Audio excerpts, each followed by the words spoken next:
This is Rydo, and today is Wednesday, December 1st. Let's hop in. So I've been sitting on this too much. This bug still seems to be around. For the accountability section, I've been just kind of trying to rest my eyes, and I've been trying to drink like Dayquil equivalents to potentially think if maybe antihistamines or just a like clogged sinuses might be the problem. For the past couple days, I have worked a little bit on the YouTube macro, and I'm gonna have to almost certainly script in a point where I'm gonna have to work with the macro as a human. YouTube has just such a incredibly stupidly programmed non-standard way in which they have a simple input field of text that you'd see on any website where you type in your username, things like that. They are so incredibly far off of using just HTML to do that, and instead are using a entire layer upon layer of internal proprietary JavaScript coding, it really to no avail. It's basically just to help like the few people that can mention somebody on YouTube. I don't even know if mentions are even allowed anymore on YouTube, and that's just legacy code on the new YouTube beta, which would be kind of ridiculous in itself, but I very well may be the case. And there is I guess maybe hashtags or something else that you could put in the title, that it's running all this JavaScript on top of that field to do, and frankly you could have run all that JavaScript just fine if you had just not used incredibly crazy style sheets on top of it to use div elements in HTML instead of just using a input field.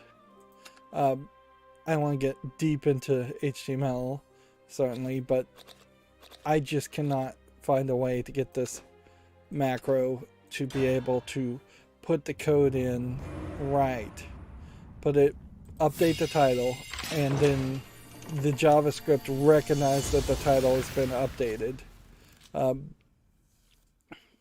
which is crazy because it looks like it works, but then you browse away and then it goes back, which is probably the most annoying way you can ever deal with anything, is when you have code that does something and then a software that just undoes the thing you did when you're not looking.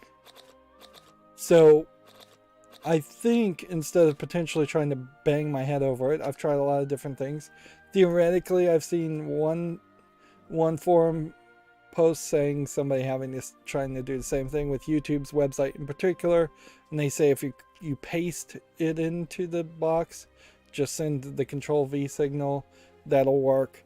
In my experience, no, it hasn't, so they may have changed something else since that post, or frankly I'm on the forum for the macro software. I half suspect that what they do is they are actually just straight up lying in their forum, and they have forum moderators that go in and pretend to be the other person and congratulate the support people for helping, which, yeah, it wouldn't be the first job where an employee had the ability to straight up make fake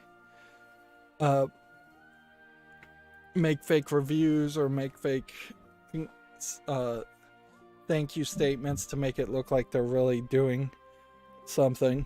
Normally in most jobs you'll see it the opposite direction though, where you'll have managers straight up make fake complaints up just because they want to fire people and get rid of people. So I'm down to the point of thinking, well, I may just have to straight up just let the program pause and take a sweet 2 minutes of just checking to see if it's been updated, checking to see if it's updated. There really isn't even a prompt thing in the macro. And honestly, I guess what I'm using is more of a program than a macro. It's a macro software. Nah, it's Turing complete. You can jump to different parts of the code and you can compare things. So it's a real program. It feels more like a macro because it's manipulating other software, i.e. Chrome, but it technically is a program on top of itself. Plus you can drop down to JavaScript to program even more complicated things, which you pretty much have to drop down to JavaScript to do specific things. So it will be really stupid because I can jump down to JavaScript, know exactly what it's supposed to say, and then I'll just have to have the program just sit there and not do anything and wait for me to still watch and look at the TV, look at the computer, and type in the time. So instead of it being a fully automated process where I could just like go to sleep and wake up and have everything scheduled and be 100% certain that they did everything right, I'll have to watch it, but it will be an accelerated experience.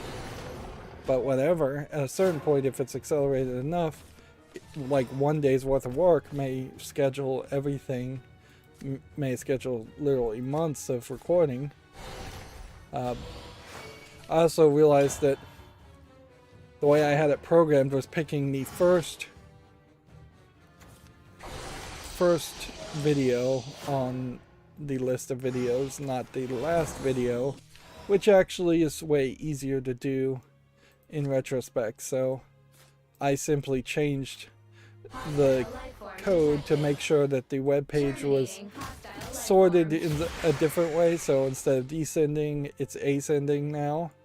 And since that is just mentioned in the URL of the web pages, all I have to do is just make sure it says ascending for the sort by date option, and it's not sorted some other way. What's also kind of crazy about the YouTube website, which I'm sure nobody cares about this, but I'm just going to say it too, is that there are actually two different ways in which you get into manipulating a video, depending on whether or not it's a draft or it's a already scheduled video that's just private. So like it looks different, but it doesn't matter because the title field, and it's literally just the title field that's going to give me trouble, I think. If not just the title field, it'll be the title field and the date field. But I think the date field actually does have an input box, whereas the title field just doesn't. And all could be really adjusted fairly easily if the programming simply had an increment ability.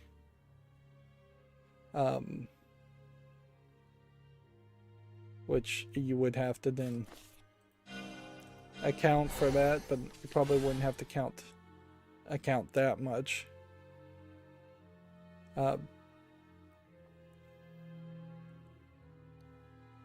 So yeah, if it just by default incremented the number.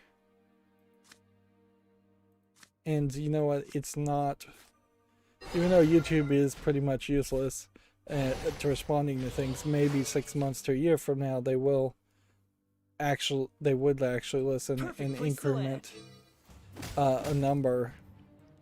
And if they make that a feature, then that's a feature that they potentially would support in the future and not drop. Of course, we're talking about YouTube here, and so the odds of that are fairly low. But I probably should send some feedback and just say, could you please integrate this, increment this number, or have a checkbox.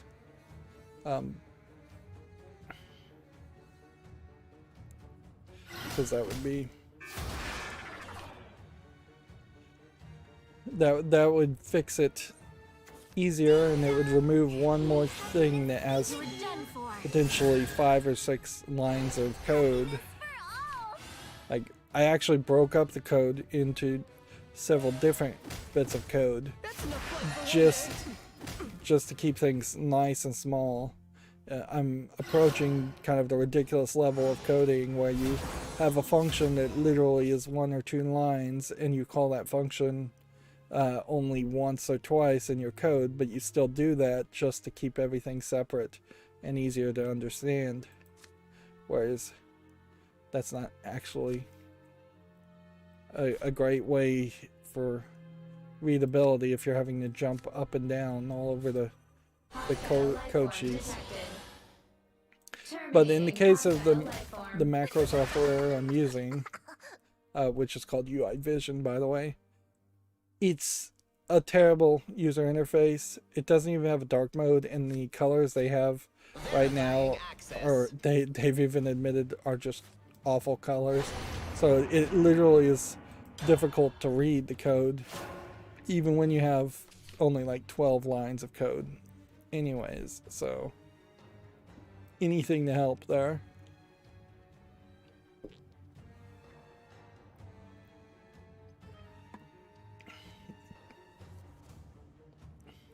But yeah, as far as the accountability section, I basically done nothing.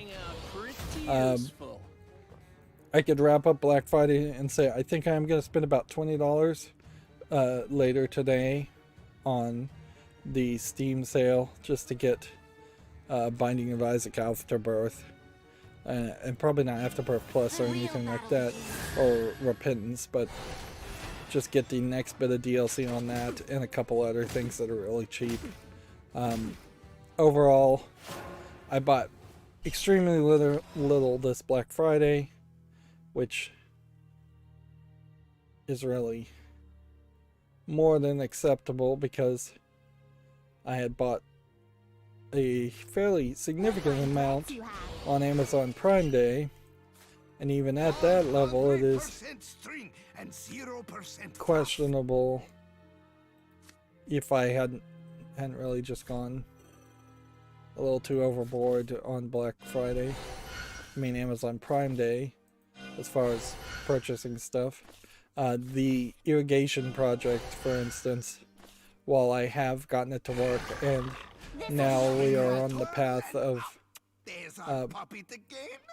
I'm hoping that actually not only saves money, but invigorates a potentially dying yard. But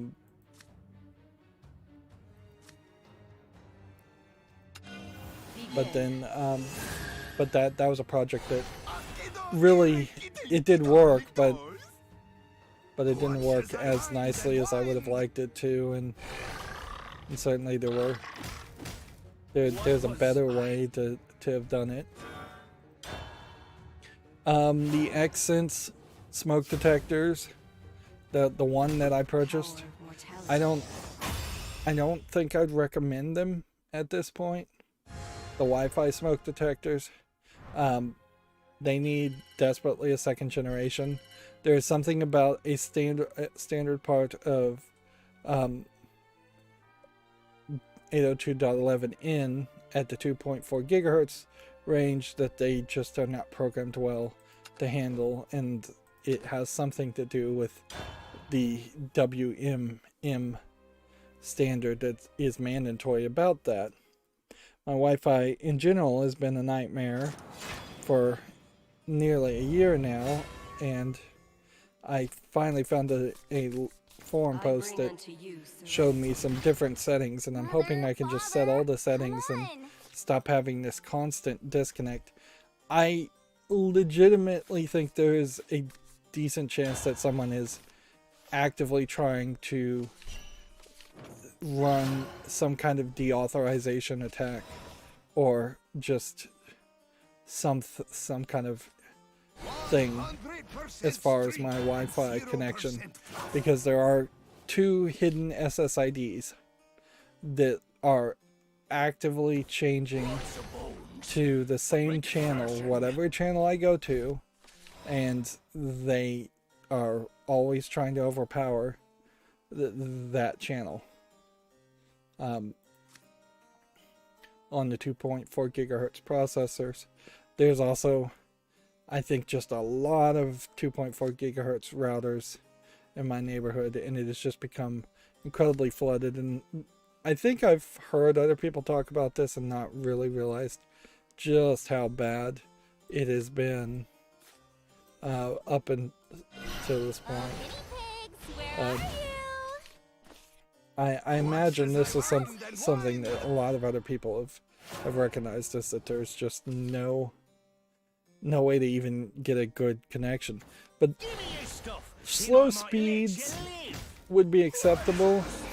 Completely losing connection is not, though, and that's what's been happening for over a year. There is one more hope, well, 2 more hopes. Either I will, with these new settings, find that the smoke detector actually works and doesn't disconnect, and it has a weird way in which it disconnects, in which it goes to standby mode, and it would be potentially several days later that it would finally recognize that it hasn't come out of that standby mode and reconnected to the servers in China, which that's a problem too, certainly, that everything is going through these Tuya servers in China to connect these devices to.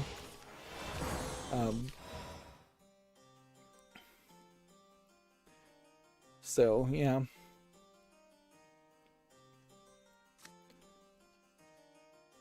the other option is that I can make theoretically I can make a fake secondary Wi-Fi access point that specifically has WMM disabled, which would make for incredibly slow connections. But honestly, for a few devices, slow connections is really a relative element that doesn't matter.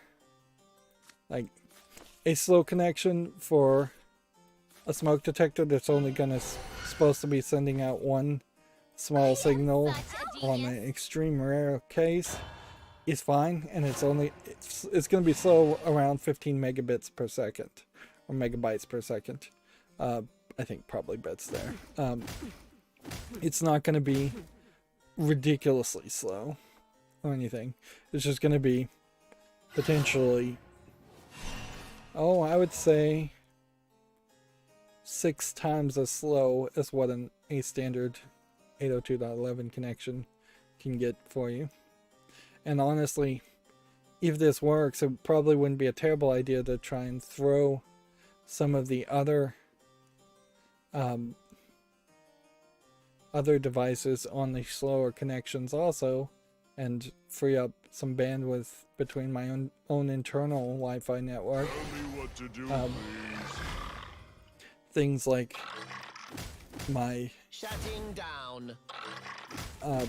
Ecobee thermostat, for instance, or the ratio irrigation controller, enemy identified, or the Ream Wi-Fi controller. All of those are fairly small devices that don't need to be calling home or don't need a large bulk of data compared to, say, the Roku TVs that want to have a much higher bandwidth connection, so there's less loading and delay when you're loading video, which is way more noticeable.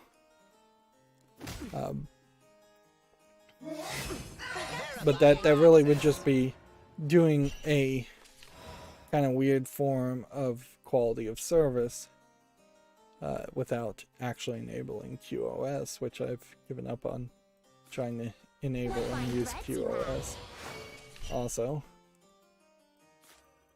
100% string and 0% fluff. This'll be Spin over in a quick. twirl and out. Okay. There's our puppet again. Shutting down. All of you. Hit that. And hit that. I did my bestest. Begin.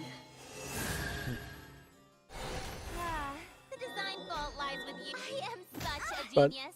there is also a possibility, as I wrap up this wandering accountability section, that I actually can't run a virtual access point. There's also definitely a possibility that if I just had a standard Wi-Fi router, The dead need a living wage. I wouldn't be running into any of these problems. And it's the openness of DDWRT that let me change the settings in the first place to cause a problem. Or just that the driver support has kind of a consistent bug or something that enough people aren't complaining about.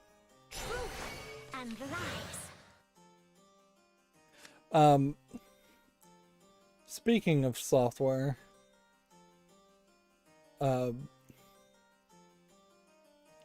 NextHub announced, Nextcloud announced Oh, guinea pigs, where are Nextcloud you? Hub 2, which is basically a conglomeration of Nextcloud properties. I've got this under control. Let's see. I am such a genius. Such a good guinea pig.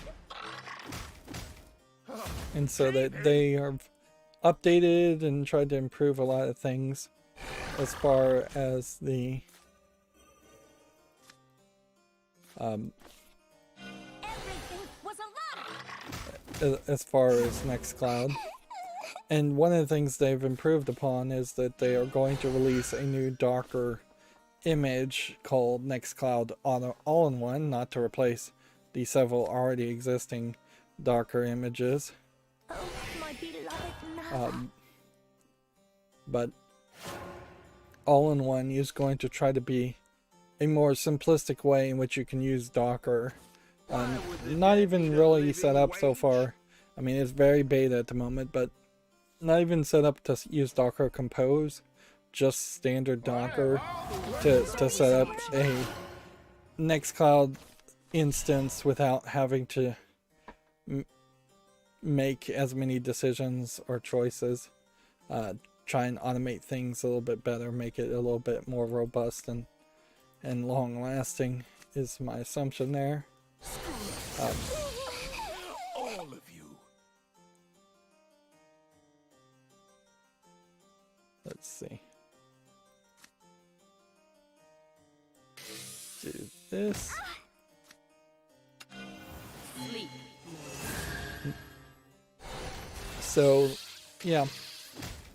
If I ever find enough free time to get back to working on my The truth will cut you down. server, having a new Docker image for Nextcloud might be a little bit more helpful for a little bit more stability, because I was kind of running into a few stability issues. I've seen several new things that have come out to potentially try as different Docker images to see if I can get it to work. I don't know if I really would spend the next step to try and have it all in a Kubernetes setup and trying to learn Kubernetes. Honestly, it would be better just to keep myself a little bit more limited and just get the thing to actually work. It's kind of ridiculous to have a server that's not even plugged in at the moment and hasn't been for weeks. But yeah, I'm also waiting for Debian, to the most current stable version of Debian, to have ZFS version 2.1 released so that they can use the distributed DRAID format for a RAID array. What goes around comes around. And since that's not happened, it's kind of a convenient excuse to not do anything until that does happen. Okay.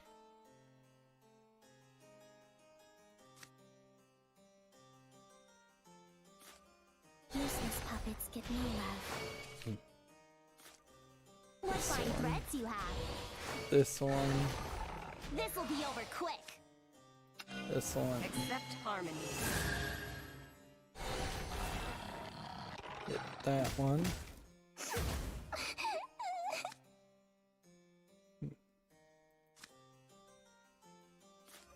That one. Hostile life form detect terminating. One. Hostile life form. Heavy impact sustained. 2. 3. Cave in? Okay, I think I've won there. I will say, there's a lot more news that has come out between the past couple days versus over the weekend. And it does feel like some of that is a spring back and a catch up as far as the Thanksgiving, American Thanksgiving, Black Friday event. So we're definitely not guaranteed that we'll do a fall list cleanup. I did take the effort to open up a bunch more tabs for games starting with the letter H. Want to play? But there's a decent chance we won't do that, and we'll just go through the news. And it still is probably a good idea to try and keep this stream fairly short because my eye does not feel great still.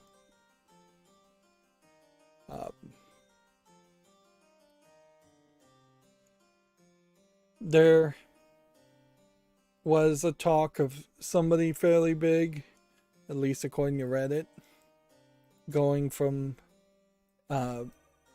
Twitch to YouTube.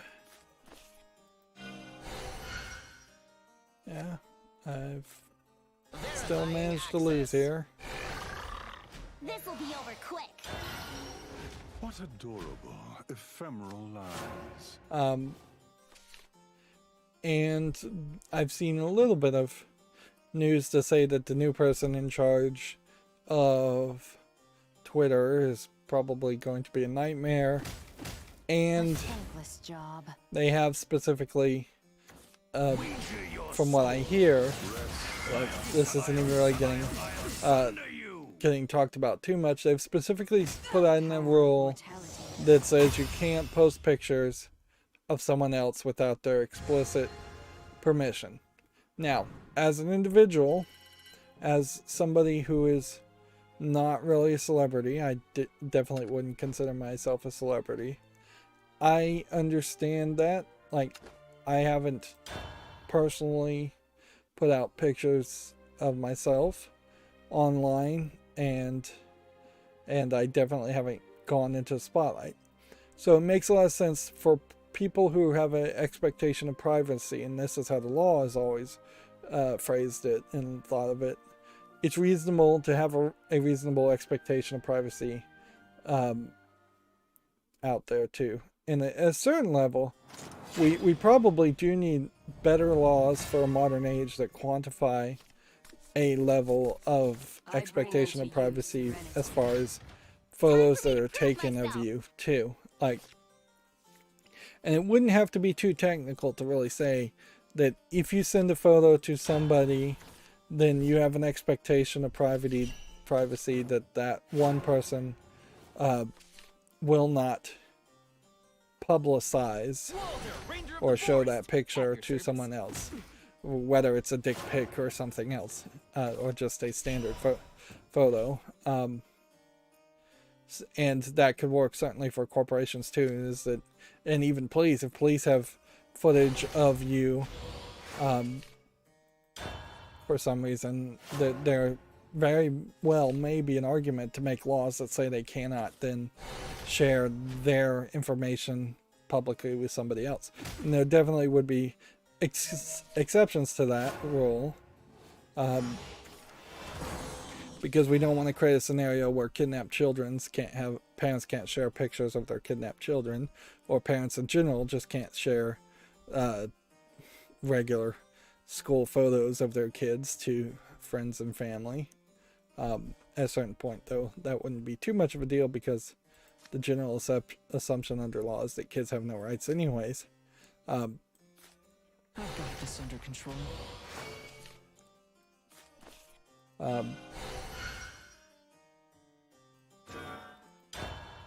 But where it gets problematic is it's too simplistic. I hate to use the word problematic here, but I guess it is the right word to use. It's too simplistic of a rule when you're talking Twitter, and when you know specifically that this is probably because of that single senator, Republican senator, I believe, in the United States, reposting or retweeting a meme of Attack on Titan with another politician being a Titan being killed, which at a certain point, a meme and a joke, I don't think particularly one like that would really 100% string. stand up to accusations of being legitimate death threats or anything like that. So if anything, it just made the senator look stupid and childish, and I wouldn't be surprised if it was just some intern that retweeted it for them, or somebody running the Twitter thing. But the problem there is you have a very public figure and a politician, and politicians, by far, their expectations of privacy should be the lowest of almost any person in the United States. We should be all up in politicians' business as far as what they're doing and who they're talking to.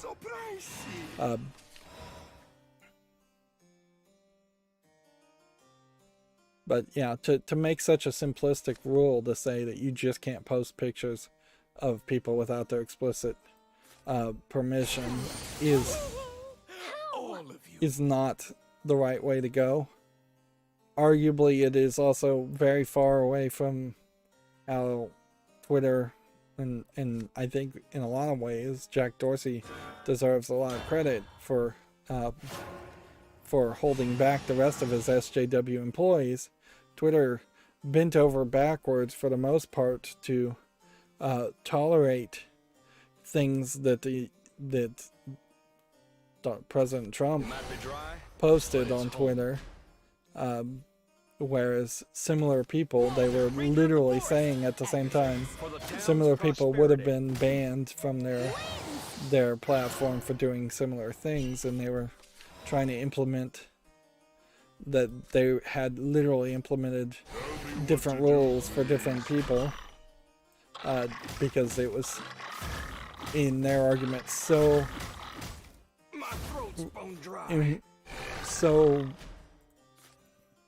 relevant to the public to see what a president was tweeting, even if what a president was tweeting was against their rules. Now, arguably, politicians still should just not be on Twitter. It would be very, very logical to have a government-run Twitter website, where it's just politicians and government employees posting. Thus, the government cannot censor people on any large scale. I imagine the government probably still could censor some people for some other reasons, because freedom of speech never covered like downright illegal things. Which, once again, I don't think an Attack on Titan meme, while stupid, is an actual legitimate, credible threat.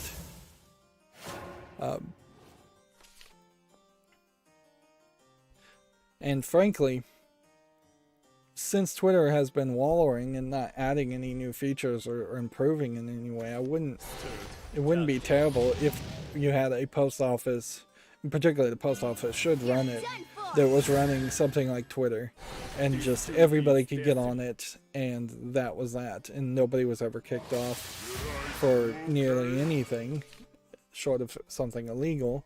And frankly, because it's a government-run thing, it could be just a sweet honeypot where every time somebody posts something illegal, it just gets handed over to the proper authorities, and those people get arrested.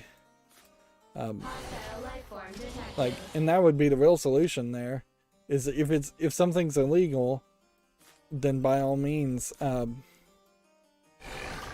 hand it over to the police, have that person arrested and thrown in jail. Then they'll immediately stop tweeting, and everything else should be just permissible. I think that would be a very nice system. Let's see. Oh, my beloved Nava. But yeah, that's not a good good idea. And honestly, it's not like that solves anything, because people still won't follow the rules on Twitter. And Twitter already had like harassment, anti-bullying harassment rules that the Attack on Titan post might have been falling under anyways, as far as a rule violation. And if it wasn't falling under a bullying rule violation, then I really have no idea why they would bother to take it down.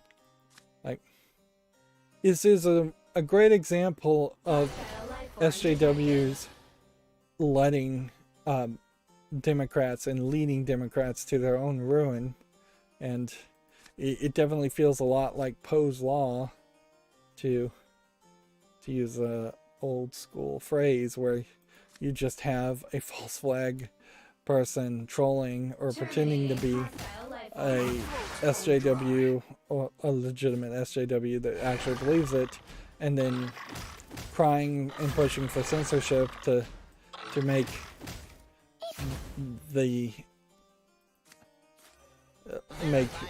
Democrats and liberals in general look as loony as they're often accused of being. Which, at a certain point, I think the liberals actually buy into that themselves. Like,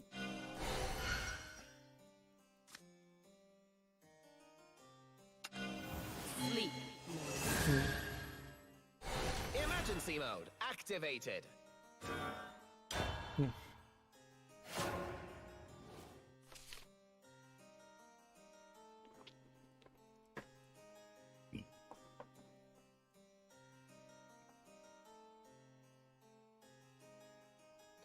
yeah, a certain level, though, if we were going to really care about social media, which you probably shouldn't, the real solution is we need to figure out how to make people social before we even start to think about a social media service.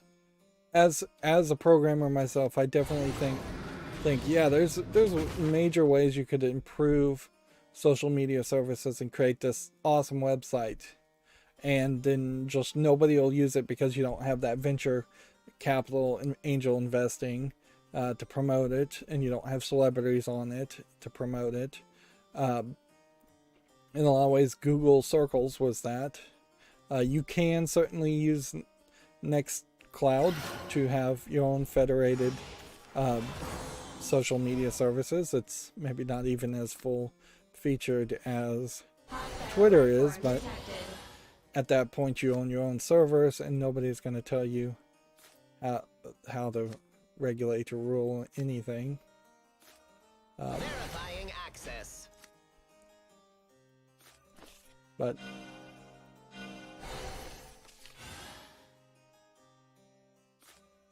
100% string. I would 0% fluff. definitely A spin and a twirl and like, I definitely question whether anything needs to be created until you can figure out how to get people to be sociable. I think specifically just having a big open platform for all conversation is part of the problem. And it would be better to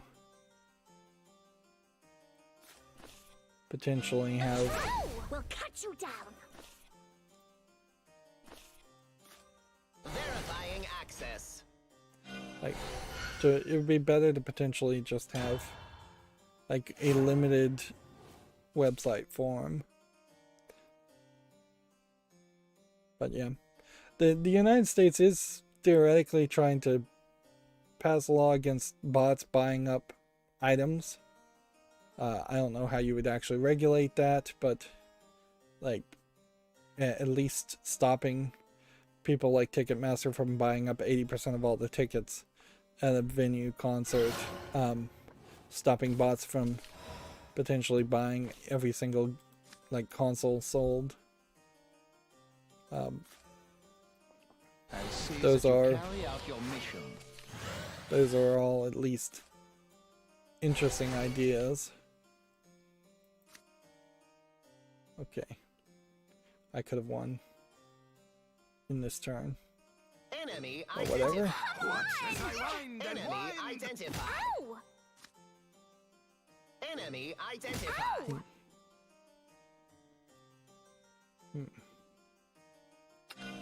Accept harmony. The work is never over.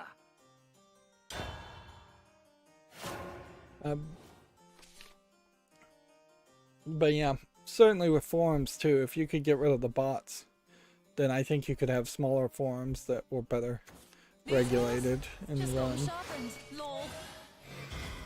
There is an argument almost for a blockchain type concept as far as photos in general, where for you to be able to see and maintain the ability to see a photo, you had to keep it on a blockchain that tracked all the transitions and transfers of it. I don't know how you do that and not waste a huge amount of electricity, certainly, and I don't know if that's if there's really any way that you could stop a photo from being seen or just taking screenshots.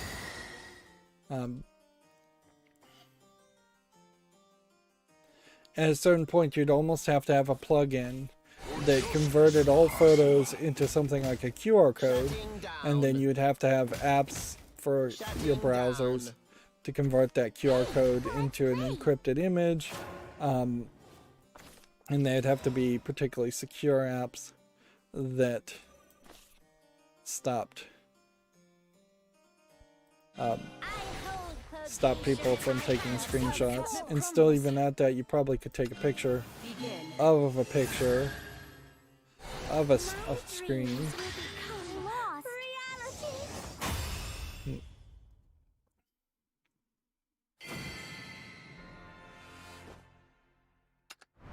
But yeah, there is some idea of that. Like, you don't need a crazy difficult blockchain concept. Just one good enough that won't be cracked and that would require a video to a photo or a video to actually be up there. It'd almost be like a torrent almost, where you could never seed the torrent yourself. If there always had to be that initial seeder, that initial poster of a torrent. Swordcraft and Shadowcraft, I guess, for the rest of the day. Probably not get very far with that. But yeah, if there was something along that concept, then you could regroup some privacy on photos. And self-destructing photos wouldn't be a terrible idea either. You can only have this photo for 24 hours a year. If you have to have a renewable certificate like the HTTPS SSL certificates you have for websites, there could be an idea there too. but I'm not sure exactly how you would create something like that. Certainly you have some softwares that try to do things like that, where where photos disappear after a certain time. Snapchat, I think, was one of the first ones to do that, but that doesn't actually work. Let's start talking about video game news, though, because I've been rambling. GameDeveloper.com says Respawn is discontinuing the Titanfall sales, but says the incredible universe will continue. So, it's currently focused on supporting its free-to-play shooter Apex Legends. It's been kind of a long journey of them ignoring and dismissing Titanfall, despite the fact that it does have a fairly large fan base. They're discontinuing original sales of Titanfall. I think they're also removing them. It's been less than 7 years.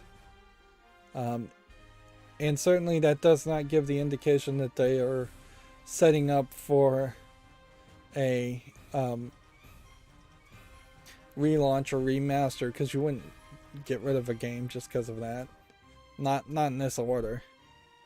Titanfall 2 was a slightly different game and less liked than Titanfall 1. And it launched about 5 years ago. And I assume it's still available for sale, but I wouldn't be surprised if you're going to have a surprise drop and announcements of just we're not selling this as of today, not to get it now because we're discontinuing sales in a month or so. If anything, I suspect this is actually really a licensing deal. They lost the licensing to the music or something in the game, and they couldn't renegotiate a re-upping of the license, or they just didn't care. It would be fairly silly and cynical on both parts if they literally eliminated the sales of Titanfall 1 just in the hopes that would increase sales of Apex Legends, because that definitely won't happen. I wouldn't be surprised if we start to see what could definitely be construed as a legitimate review bomb happening on Apex Legends now, where Titanfall people review Apex Legends negatively, not because of the quality of its game, but because of the quality of the game support, the lack of game support for Titanfall. Which, depending on how you phrase a review there, some of those reviews, a negative review that says, be careful, this company is notorious for not supporting its products, is a legitimate statement to say. Maybe not a legitimate review of Apex Legends, but but it definitely is a statement that shows the feelings of people who would have had to have bought Apex Legends at some point, and how they feel about the game. And how you feel about a company is going to affect how you feel about a game. Plenty of people love McDonald's because they feel good about McDonald's. Plenty of people love Burger King because they feel good about Burger King. That there is no true objective opinions out there, and no emotionally detached opinions in most cases around games. And so if you're emotionally upset because Titanfall has been removed, and you go and review Apex Legends negatively because of that, some of those should be considered. Resolution in my right hand, might in my left. It definitely is a consideration, and something that people should hear and be allowed to say in a review, to say this company is notorious for not supporting its products. See Titanfall for an example. In the same way that it's legitimate to go into an EA football game for like NFL 2021 and say, look at what the EA is notorious for putting microtransactions in their sports games. See EA 2020 for an example. Are you ready for I need someone to inherit my skills. Let's speed things up. Too slow. You wouldn't. Moving on, here we have a game called Micro Wasp Seekers, which looks too pink for its own good. Yeah, it looks like it's not really enough of a game. More of a collection of 3D models and asset flipping. Free, English only. Guess that's priced right. Here we have Race for Your Life. After today, I'll have the ad blocker back on, so well, you know, these pages will look a little bit better. Race for the Life looks very generic and simplistic. You can see the smooth scrolling isn't working too well today. $7.19 English, allegedly full audio. That is a lot of money for a very simplistic looking game.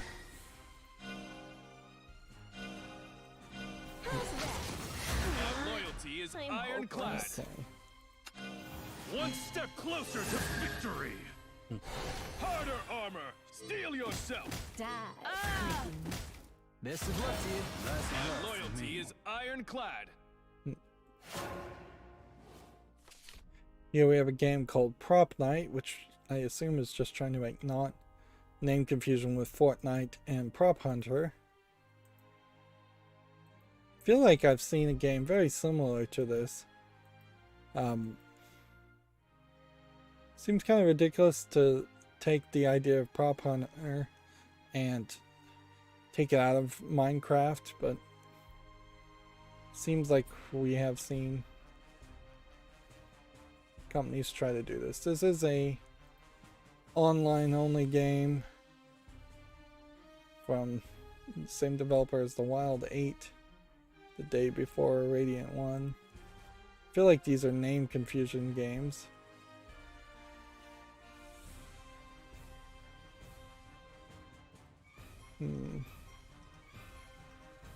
Well, since it's a multiplayer game, I have to say no to Prop Night anyways. Here we have a game called Kira, K-E-H-R-A, which looks like nothing. Different voice lines and music as their sales point. Stronger That than I am now. It all ends here. definitely makes me think that this is I'll show you what chivalry's an all about. extremely low effort game. Early access, $4.74 English only. My armor's been pierced. I am definitely feeling twinges in my eyes still, so as soon as I need to look at the screen kind of consistently, it hasn't rested enough. I'm hoping that's all it needs is just rest. Remember, every drop 100 droplets in a flurry of droplets. I've still got far to go. Okay.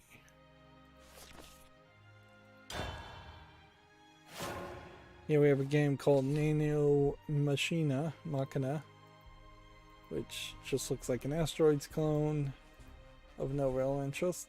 $4.49, $4.99 English only.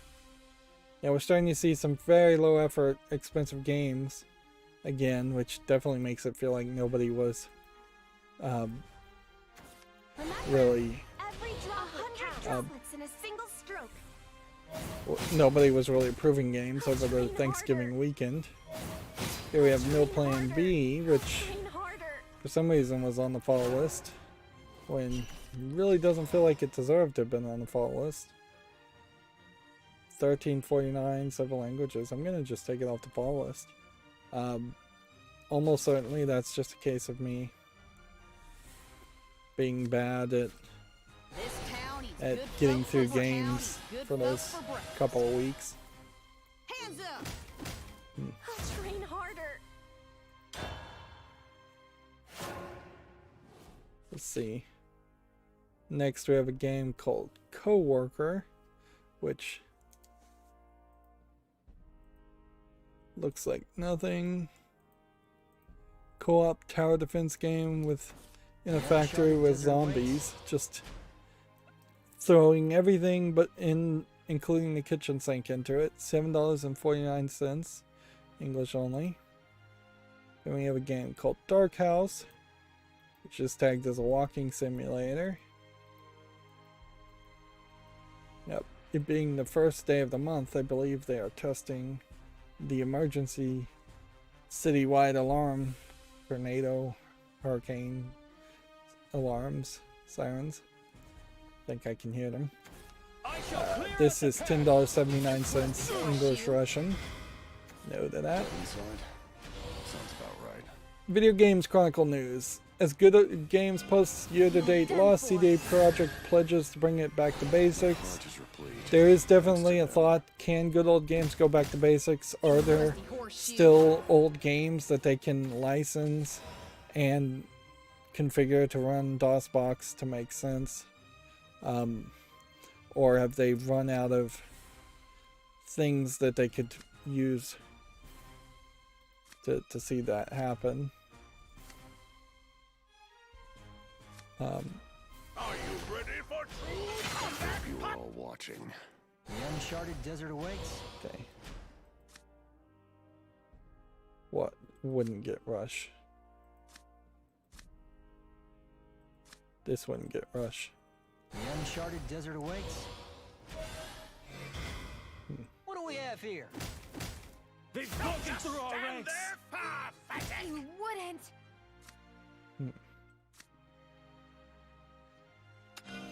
This is our last push. I'm ready So for more. yeah, What do we have here? Best of luck to you. in a lot of ways, even though Good Old Games Galaxy kind of has an interesting launcher that combines other platforms together, or tries to, I shall clear us a path. Good Old Games is suffering Challenge. in that they can't beat Epic Game Store by giving away free games. Not that much. They definitely can't beat Steam, because they're just not going to have the same listings. They've really only existed as well as they have in the fact that CD Projekt Red owned them, so if you bought a video card or got a code for The Witcher or Cyberpunk or something, it would be a Good Old Games code. Being run by a company is part of the problem. The reason why Valve, who barely and almost never makes video games, can get away with owning Steam is because they barely almost never make video games. If Valve had annual releases every year and they were taking potentially the top slot in sales every year, then I think there would have been more of a push to not support Steam and have your own storefronts. Too slow. I'm hopeless. Past is blades in the east. Shashing. What do we have here? So they're returning to the concept of a curated selection of DRM-free games, which is a direct counter-argument to Steam, which is an uncurated selection of all, including DRM games, since Steam itself is a DRM service. It's just one that people don't really recognize so much as one or get annoyed by, compared to Denuvo, which people hate. Xbox Cloud Gaming is rolling out a clarity boost feature on Edge browsers. They really want you to use Edge browsers.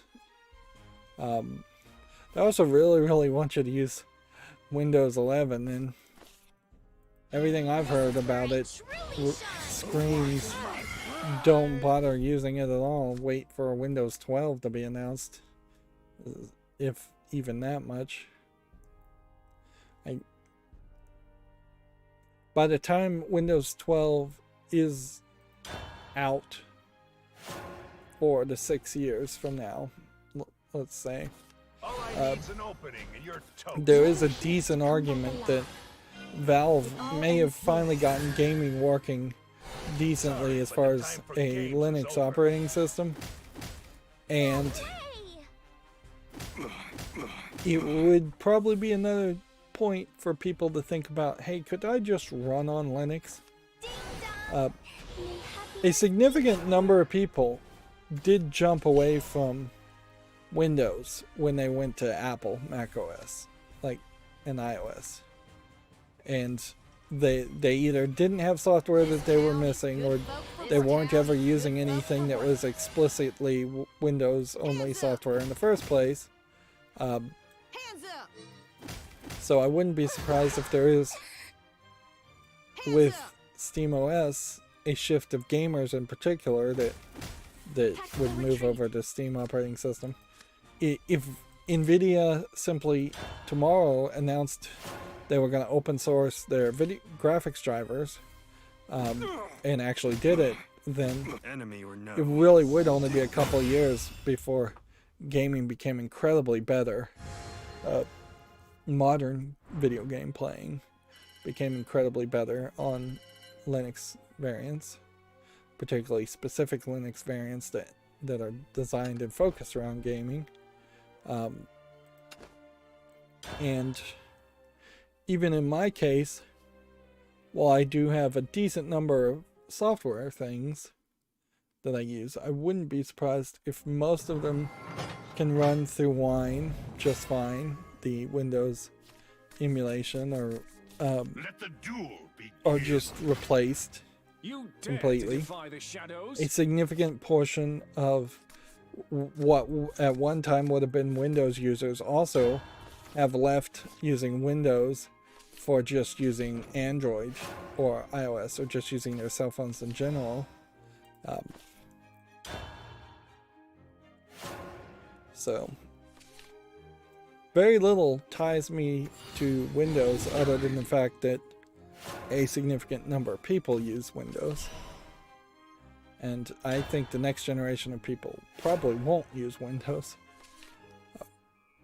Programming certainly still easier on Windows than a cell phone, but maybe not that.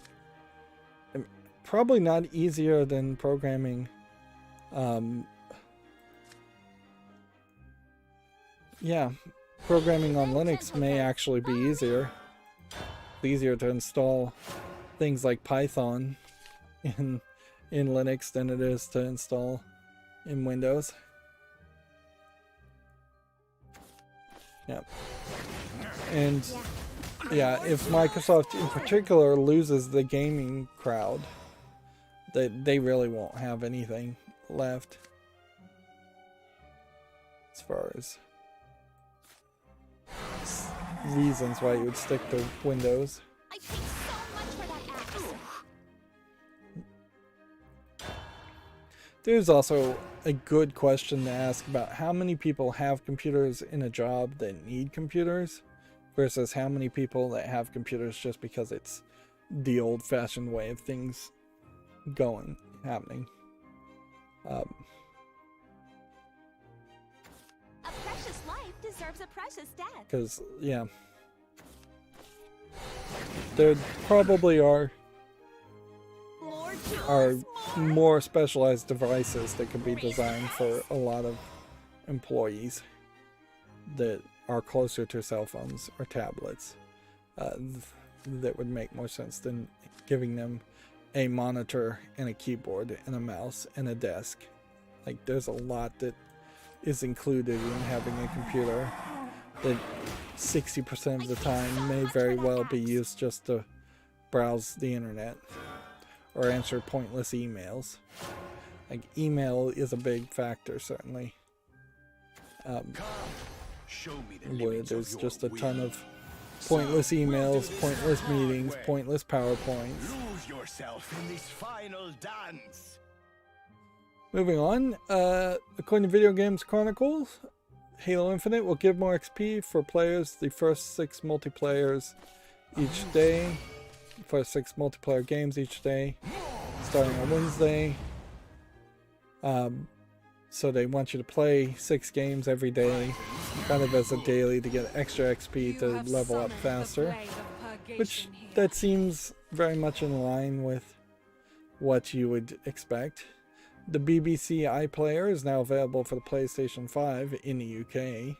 I imagine you can't actually use it outside of the UK. Maybe you can. Maybe you would need a VPN.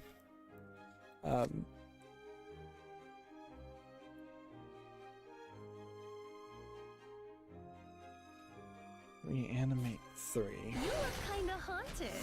No, literally. Give me your stuff, and I might let you live. Let's see. Prepare yourself.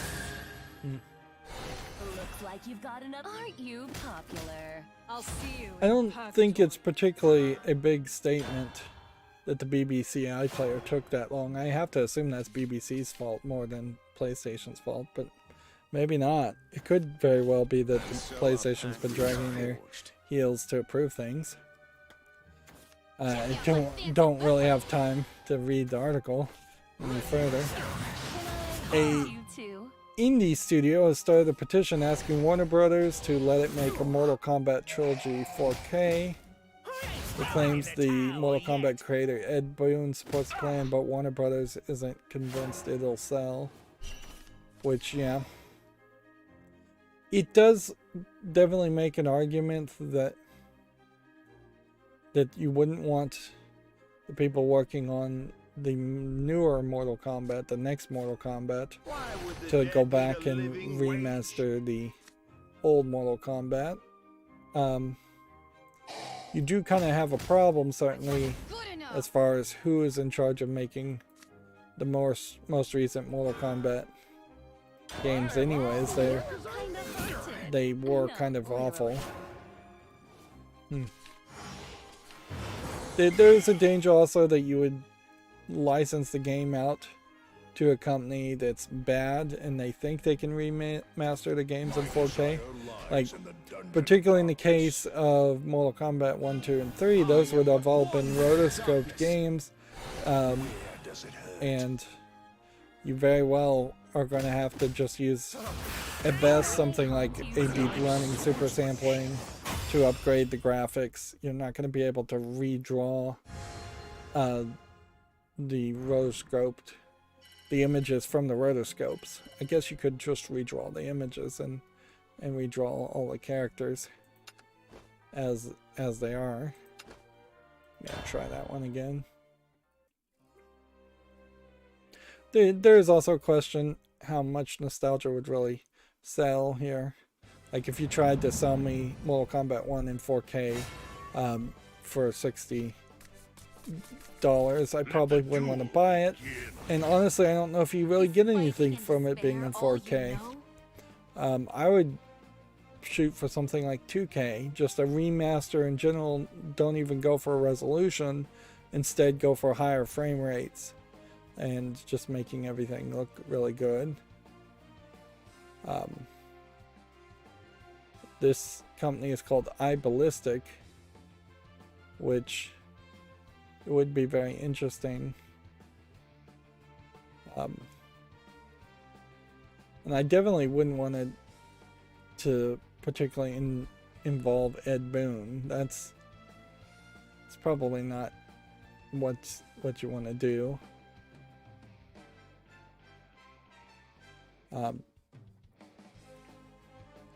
But that will get the audience here. It's kind of ridiculous, though, that this isn't being negotiated internally. That pretty much, I think, means that the negotiations have either not started at all, or that they are totally not a company that would act professionally and actually get the product done. Yeah. Just on the fact that Ed Boon is old, I think there's a good reason not to involve him. let alone any potential controversy that I can't remember if there anything like that actually exists or not. But they definitely should think about putting the franchise of Mortal Kombat into someone else's hands. And these people's hands are as good as anyone else's, I think. But I don't know.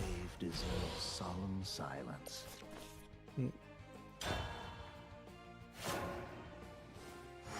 Let's see. Oh, Serpent King.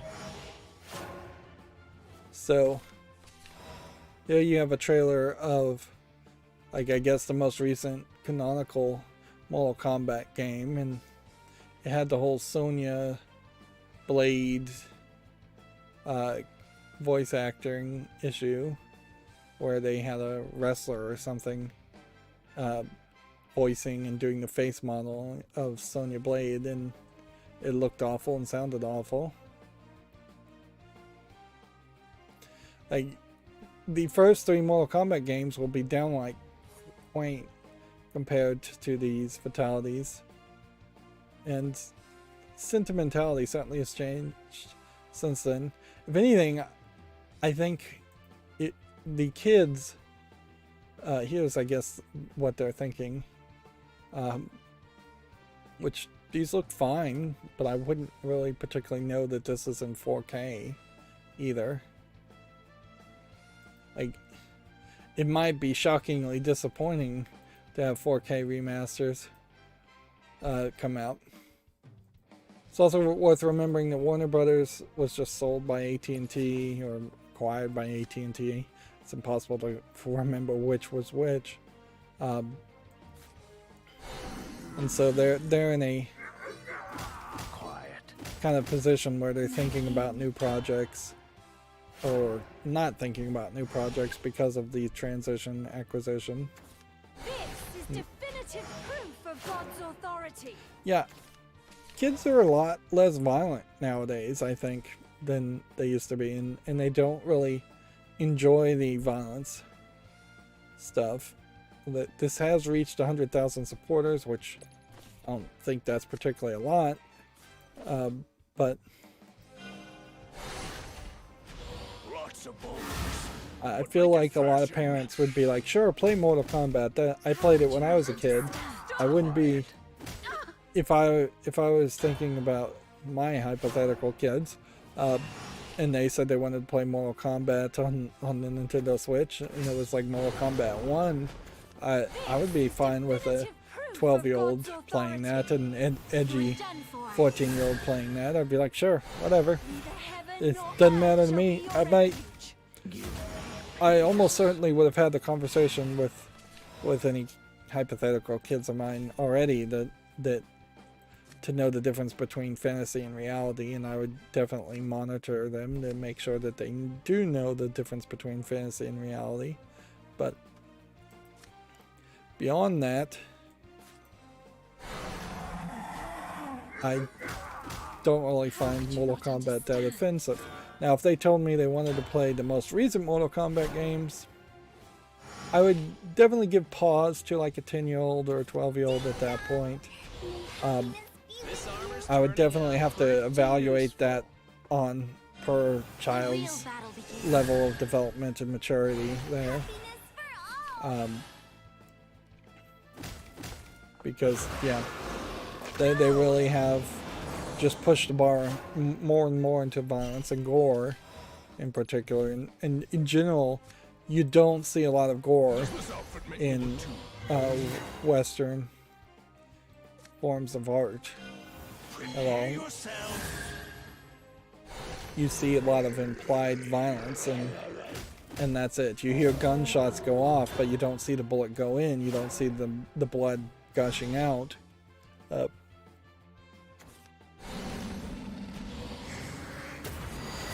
So yeah, there's definitely reasons why a Mortal Kombat remaster, while appreciated by its fans, wouldn't be best. Mortal Kombat as a series also is one of those series that I think more than most would do well for having a they would do well if they had a bundle that sold and offered a significant number of the side Mortal Kombat games too, because you're gonna have a real hard time selling some of those side Mortal Kombat games.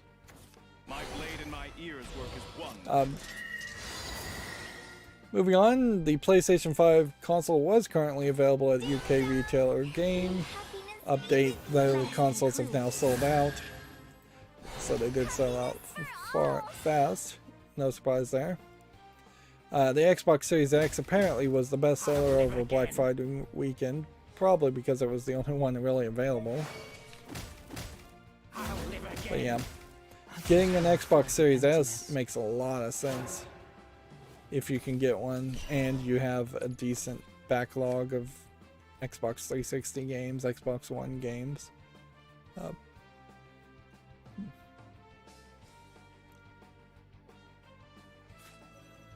Think we have to play this? I'm coming for you. Storm. Evolve. Reanimate 4. This is my fight. Hit that one, I guess. Pathetic. Detestable. Hit that one. Do that. Are you in need of medicine? You beckoned. You see, I'm only getting stronger. Your flesh and life is too dear.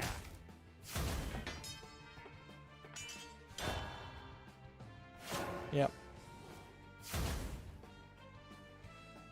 Video Games Chronicles says Alien Isolation's lead designer has joined Rare to work on a game called Everwide. The game was internally rebooted earlier this year, VGC understands. Which, yeah, this is not a game that I immediately recognize.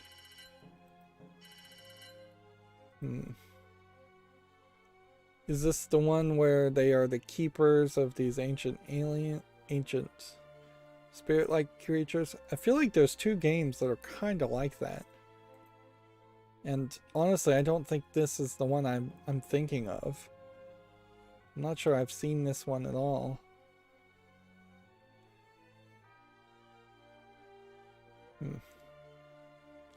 Yeah, I think this is the one I'm thinking of. Where they are the keepers of these creatures.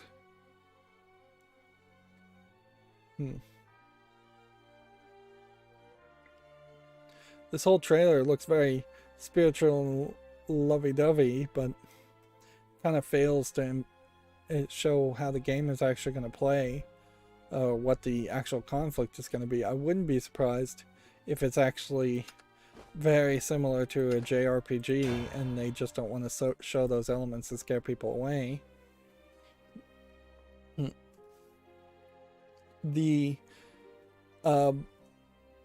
Metroid Dread Studio, which would be Mercury Stream, I believe, has announced a new third-person fantasy action RPG game set in the fantasy world, so not a direct, not yet another sequel to Metroid. To arms! There's a battle underway! The title is codenamed Project Iron and will be co-published by 505 Games.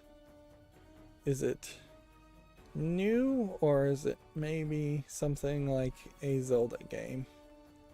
I wouldn't be surprised if it's a Zelda game.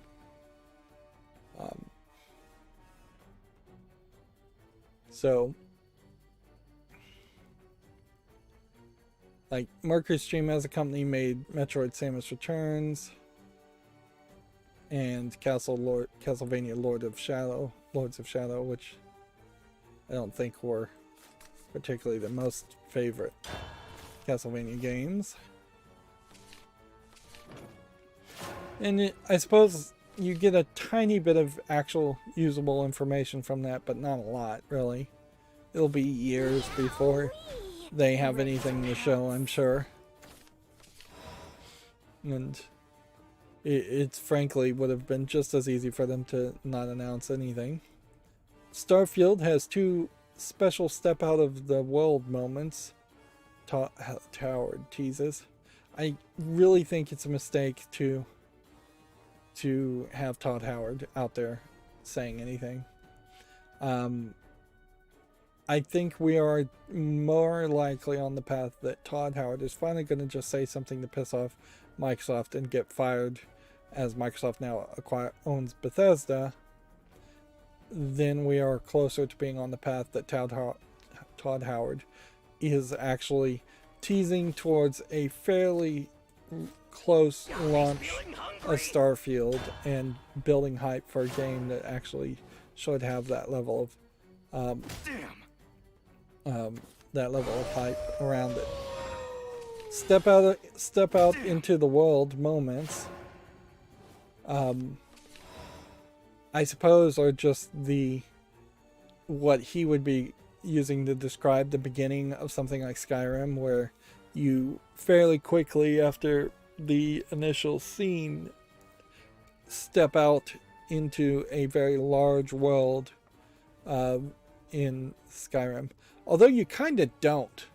There is an initial basic cutscene city that gets burnt by a dragon at the beginning.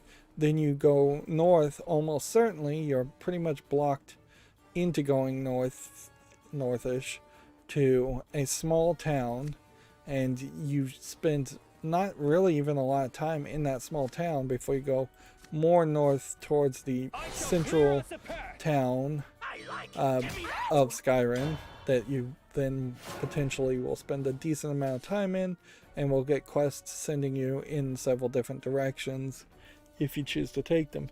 Although arguably Skyrim isn't even programmed that well as far as secretly leaving breadcrumbs to get you to go to different locations, and there are definitely some northern areas and towns that you don't go to unless you just actively know where they are on the map, since I don't believe they're marked by default, and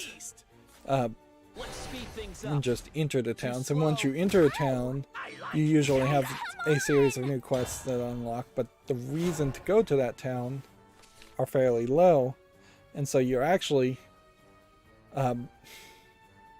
best off, if you're just trying to do quests. It's not the best way to play Skyrim, to get enough gold to just use the carts to travel you from town to town to town.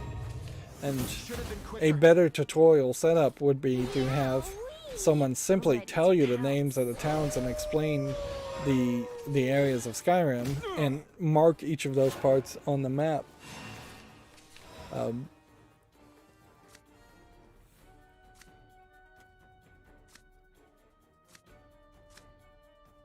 There's just a lot, I think,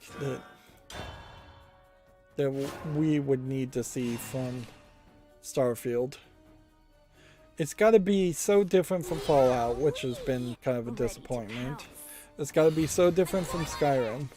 But it's got to be the combination of the best and better, frankly, of every Elder Scroll game and every Fallout game.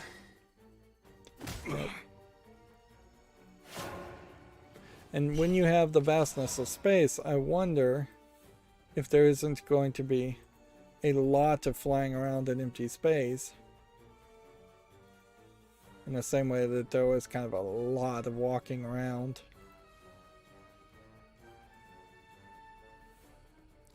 What I'd really want to hear from Todd Howard, instead of his consistent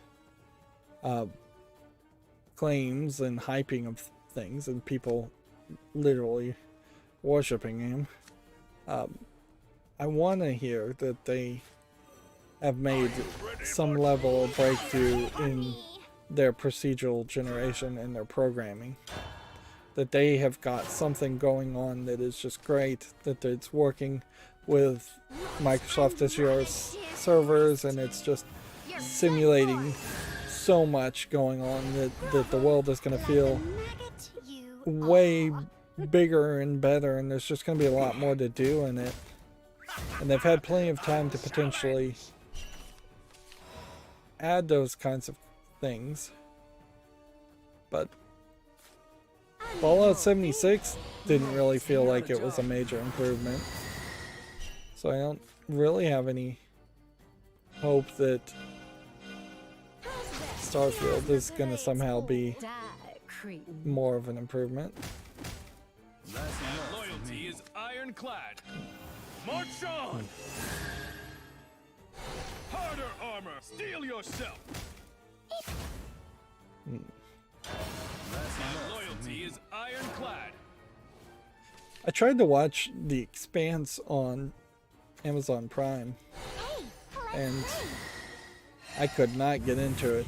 I heard somebody on a podcast say they really liked it, but man, it seemed like it's been going on forever, but it's too dark, and every single thumbnail, scrolling through a lot of the like thumbnails and fast forwarding through different episodes, every single thumbnail looked the exact same with just different characters, and it seems like they very possibly have switched the main character several times. 100 droplets in a single stream. A flurry of droplets.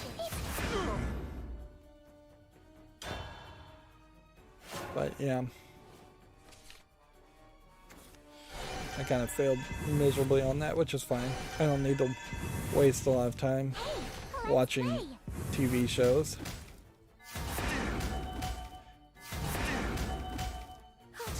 Enemy or no, you did good. You know what I need to do is I need to quit playing ranked here, and instead I need to just get unranked victories. They're not even giving out treasure chests at the moment, so yeah.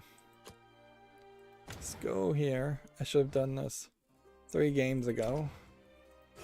Unranked, rotation, and that.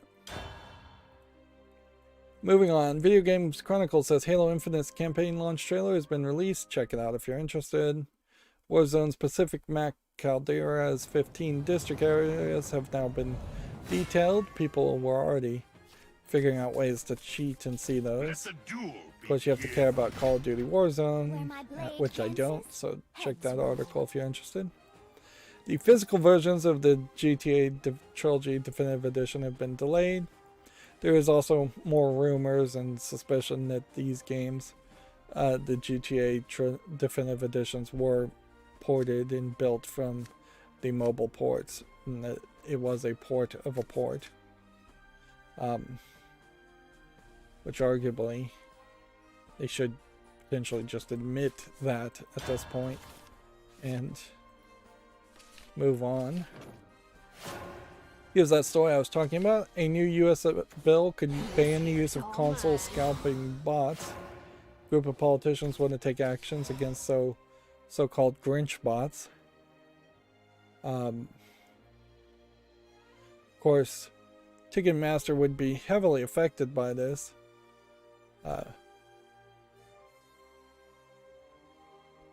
And at a certain point, it does once again point out how capitalism is not this, no economic system is, but capitalism is often treated as this mystical religious force that will always work and always succeed no matter whatever circumstances, as long as you just put all of your all of your government policies in the category of free market. Let the market decide. Let the rich corporations decide. Basically, it definitely is a case where rich people are the people, or rich companies are the people that are using bots to buy up all the stock of consoles and scalp them later.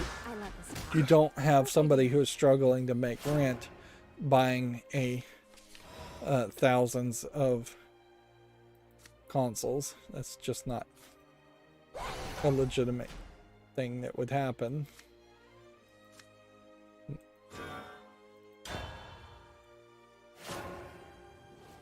But I suspect also with these government restrictions, if they were to be passed, it would be hard to enforce. And I heavily suspect that Ticketmaster and others, rich people, will shoot down these kinds of bills. These are kind of these people pleaser bills that get tied up in committee and then never actually get implemented.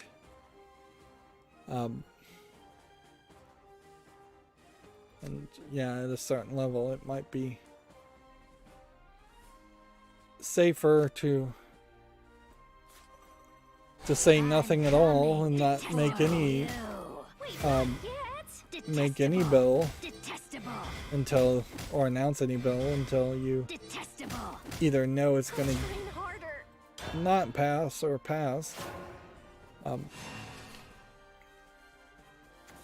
This here's all mine. I shall paint over the canvas. Your life comes next. At a certain level, as much as I have a distaste for capitalism and think that full open markets and free markets rarely succeed, for devices, there's two categories here. For devices like video game consoles, which are just wants and not needs, I kind of think it would be not worth your time to pass a law like that.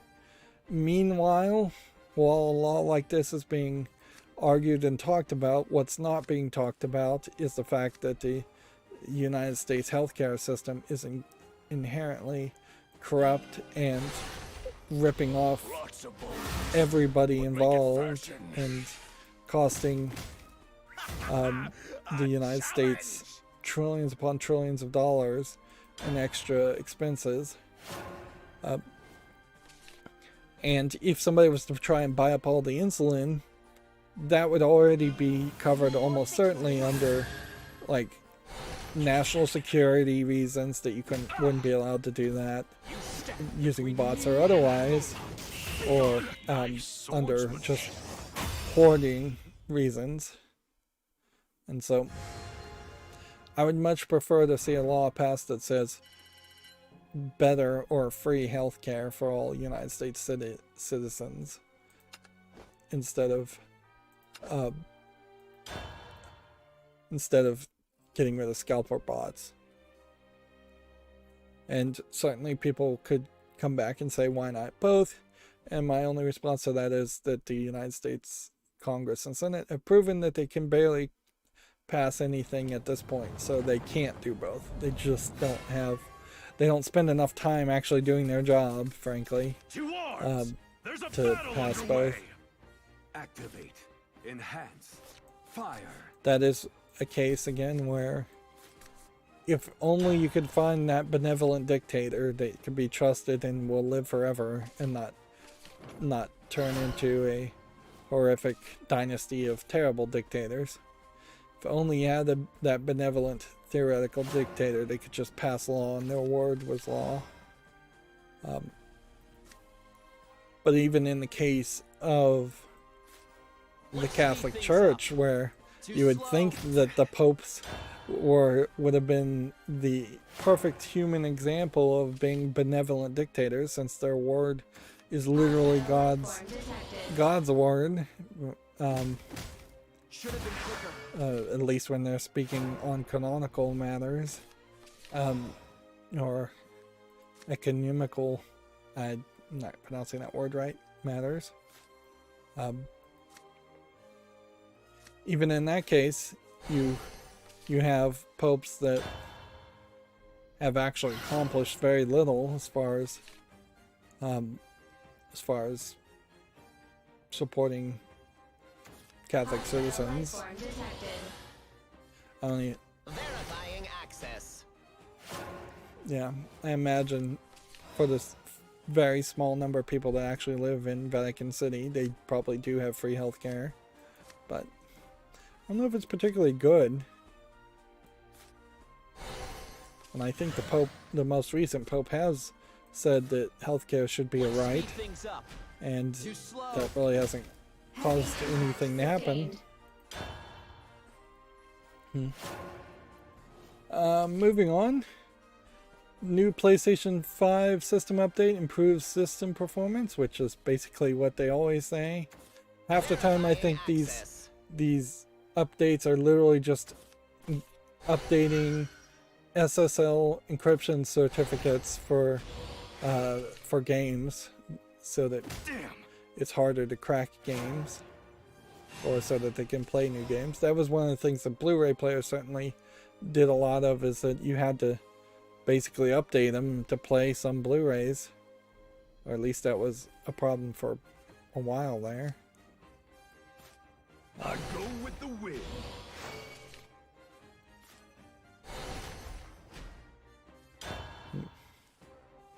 Moving on, new Xbox Game Pass titles for console, PC, and cloud have been announced. Quite a long list it looks like here. Do we have an actual text version here? This is how you do. Yeah, several games here. One Piece Pirate Warriors for cloud, console, and PC might be one of the ones to check out, or Aliens Fireteam Elite. Among Us, of course, if you haven't played it already. December's PlayStation Plus games have been confirmed by Sony. Which... do we have a list here?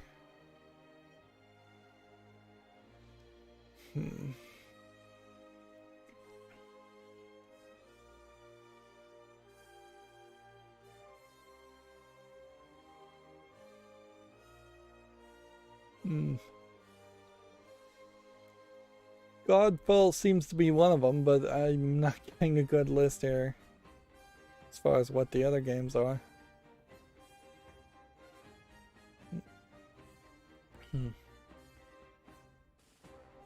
So yeah, I'll just leave it at I don't know.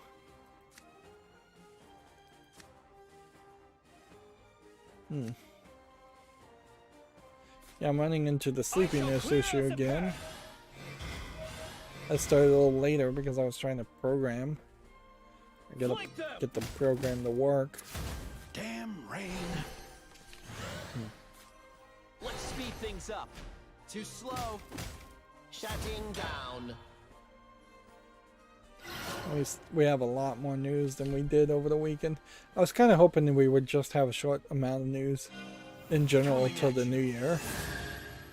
Let's see, the delayed Fall Guys for Xbox and Switch releases are one of Mediatronic's top priorities, according to Video Games Chronicles.com, which that's not really news.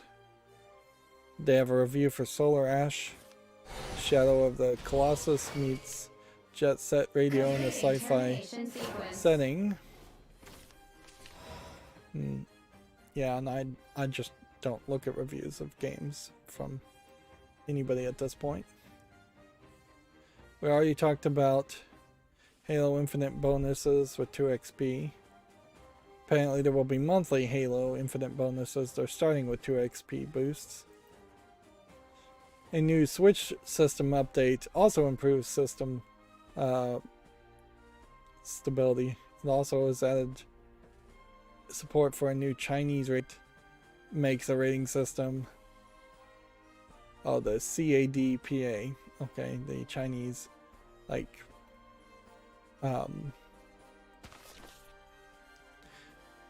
rating system in the sense of, is this game appropriate for a certain age? Which... I bring you the stars. I guess you can't just... If you're going to do business in China, you're probably going to have to support that rating system.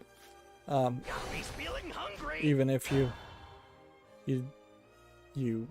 don't agree with some of the ratings, or feel like there's going to be a lot of propaganda around some of the ratings. And that there will be a significant number of games that aren't rated that won't be allowed to be sold in China. Like, that's already the case, is they have to be rated to be sold in China.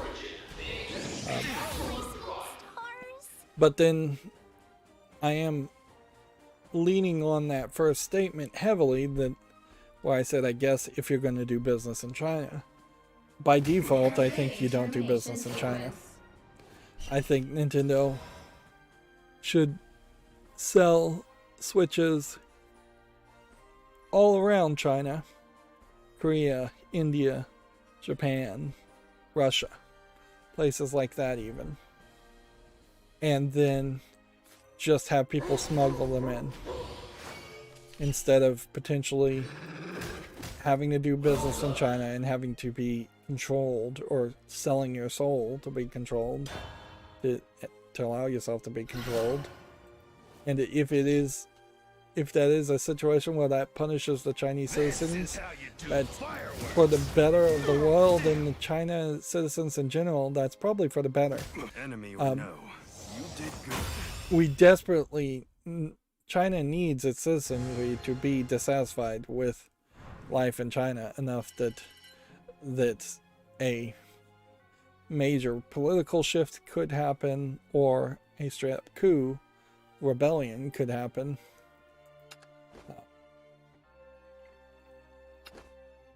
Because until something like that happens, nothing is going to change, and China is just going to, has obviously shown itself that it's going to get more and more empirical, expanding, trying to take over the entire world. Let's not kid ourselves. And they're going to be more restrictive and ridiculous with their propaganda and their lies. Activate. Enhance. Fire. Moving on. The Video Games Chronicle says Steve Aoki's Virtual Sonic concert divided fans. He streamed for 60 minutes on Tuesday.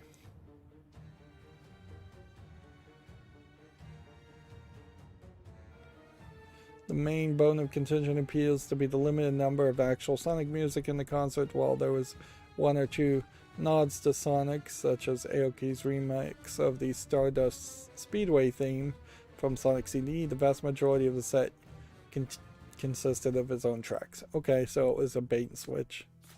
Which, okay. I'm frankly surprised we don't have more artists do things like that, and I suspect we do have artists that do a lot of bait and switch type things, and nobody bites. And had this guy not been talked about on Video Games Chronicles, I would have never heard of him or his set. Had he not tried to make it online, I think nobody would have heard him and nobody would have complained. If this was a case where Sega actually was involved and they licensed Sonic, then I guess once again shame on Sega for doing poor with their Sonic license, but that's not unheard of.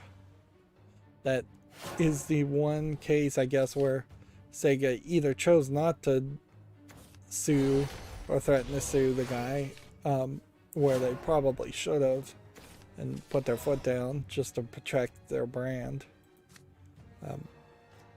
But it's not unheard of for things to happen like that. Lego is selling like lines of clothes and other kinds of toys besides building bricks that are pretty poor quality, or they're putting their names on sneakers and things like that, which doesn't really work well for their brand, and they get away with it. I'm just gonna fill the emptiness. Let's see, the Australian government has rated Gran Turismo 7, which they've given it a G, so I guess it has only mildly impacting themes to give it a G rating.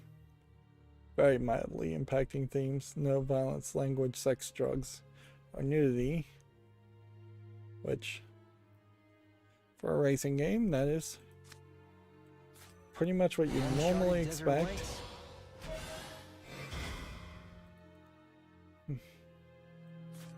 Let's just go ahead and play this too. Let's see. Gamatsu says Buried Stars for PC is now available. This looks like a visual novel. It's from Line Games, though. Yes. Verifying access. Visual novel. I think we may have already actually talked about this one. Best of luck to you. Yep, it's already on the follow list. So I went back too far. We probably also talked about DNF Duel Inquisitors trailer. Check it out if you're interested. I believe this is a fighting game. Once again, the blur is intentional. And I think we also talked about ACA Neo Geo, which seems to be a collection of Neo Geo games for iOS and Android. Seems like they really are trying to resell some old arcade games at what I assume is going to be a premium price. Open wide. Shutting down.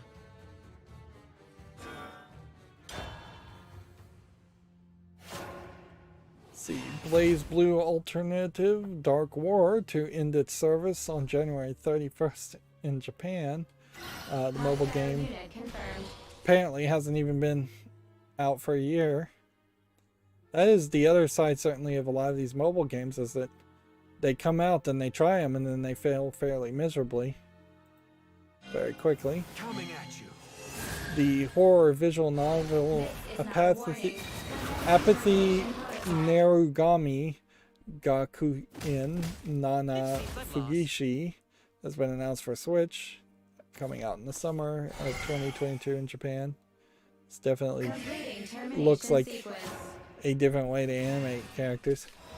I don't even know what this art style is called, what the Japanese would refer this to. It definitely isn't the moe art style. That you have long, slinky characters, small eyes, and the anime girls aren't showing giant boobs for their proportions. If anything, they're stretched out and fairly skinny and long, like they're starving to death, and I think that's in part what they're going for. Still different hairstyles and colors, which has been a tradition amongst anime for a very long time. They're in a school uniform, but a very standard, realistic school uniform. They're not wearing ties. They don't really have different colors. Here, the bow is different here, but that's it. There's not belts. There's not ridiculous patterns.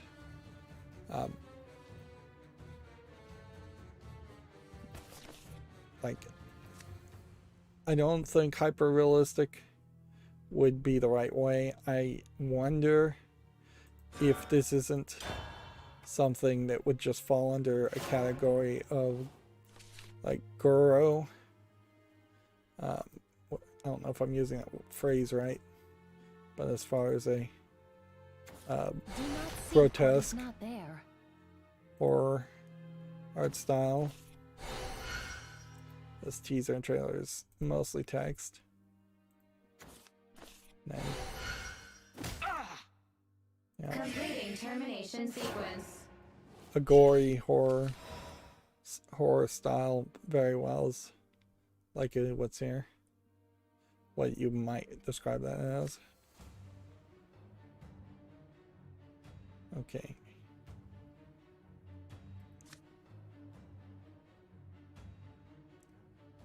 Ghost Evolve 0. Do your worst, try evil that. spirit. I'm coming for you. Prepare yourself. Ah, detestable.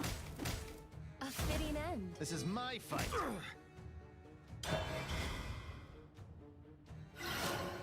Let's see. Moving on. Triangle Strategy character and story trailer number 1. Roland Glenbrook, the young prince of Glenbrook. I haven't heard anything about this. It looks like it's a JRPG game. Now the fight begins. It's a Square Enix game, No handiwork needed. which mostly Square Enix games are Termination JRPG sequence. games. And yeah, that's what it looks like. It might be more of a positional placement strategy game. Seems like we're maybe seeing a little bit more of those these days. And that might be just the way in which things are going to go.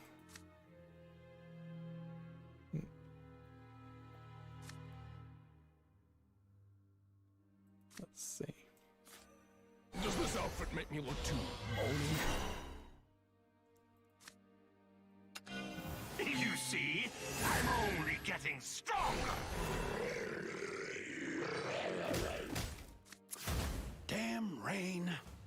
Let's see. I guess we'll just play this. Are you in need of medicine?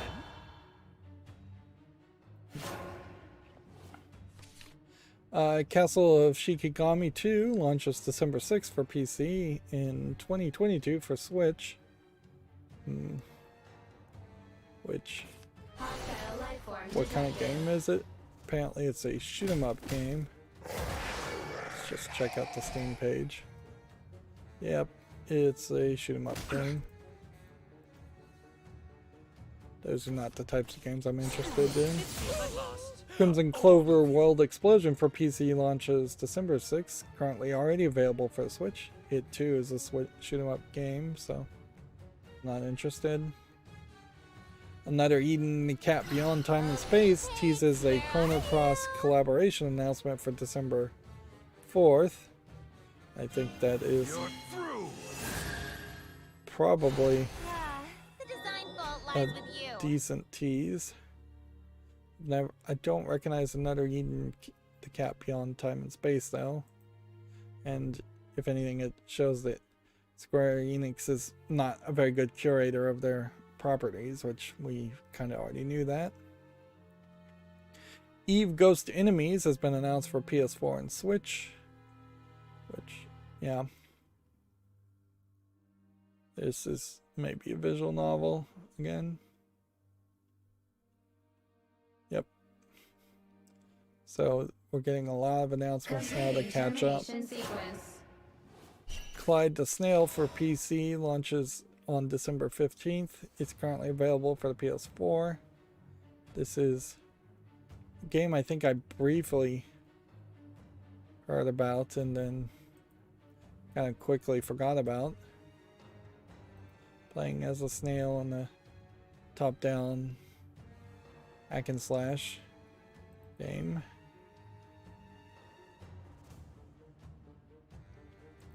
The gimmick of him being a snail probably indicates that it might not be that good of a game. Like, more often than not, when I've seen somebody put in a gimmick for something like that, it's to cover up for making a fairly generic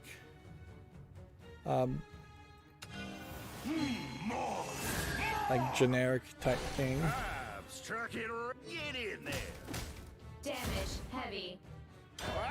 But it certainly would just revolve around the level of quality of the writing and the level design. We already talked about this. 505 Games and Marcus Stream will co-publish and co-develop a new third-person action RPG. Almost certainly, I think one of these two companies will either be merged into the other or be taken off the project. It seems unbelievable that by the time this game comes out, they both will be happily still working together. Like, the management styles of companies are just too different, too likely to be different. Let's see, Starfield Into the Starfield, The Endless Pursuit Developer Diary was launched, and I imagine that's where some of these Starfield quotes and articles came from. I don't really care enough about Starfield. There's a battle Particularly, underway. nobody should care about Starfield until it's actually out and people have reviewed it a little bit. A game called Burashana, Rising Flower of Ginpai, is coming to the West in summer of 2022. That definitely does not feel like a game that would come to the West just by the name alone. It feels like it's an otome visual novel, young maiden visual novel. Yes, it is. And yeah, otherwise it looks fine. It is also one of these visual novels set more in the samurai times, feudal times of Japan, which are harder to translate to the West, certainly. Is it coming to the Switch only? Yeah. I think we are definitely seeing a case where anything that was made for the Switch in Japan is just getting fairly, like, fast-tracked as far as approval on the Switch in the West. And since it's just eShop listings, I don't think there's any real cost to that. All you have to do is a fairly decent job of translating it to English and then sell it and then move on with your life. PC and Switch game here called Card Shark has been delayed to 2022. It's an adventure game full of cunning, intrigue, and delectable deceit. I don't think this game was announced. I don't remember any of it, if it was announced. It may have been announced like in the last couple of weeks where I wasn't really paying attention and it's already just being delayed.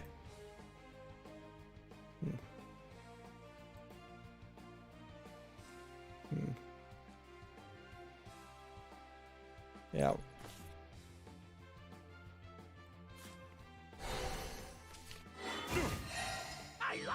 So that's another one of those articles that just really goes to show that there's not a good reason to even care about initial announcements on games or even hear them, because they're almost 100% of the time followed up by some small delay at the very least. Let's speed things up. Too slow. A PC game called Where the Heart Leads is coming to PC in August of 2022. It was on the PS4. First launched on the PS4 on July 13th.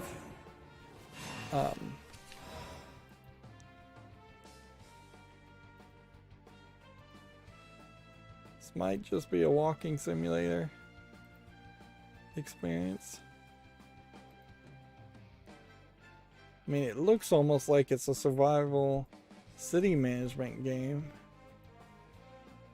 They're tagging it as an adventure game.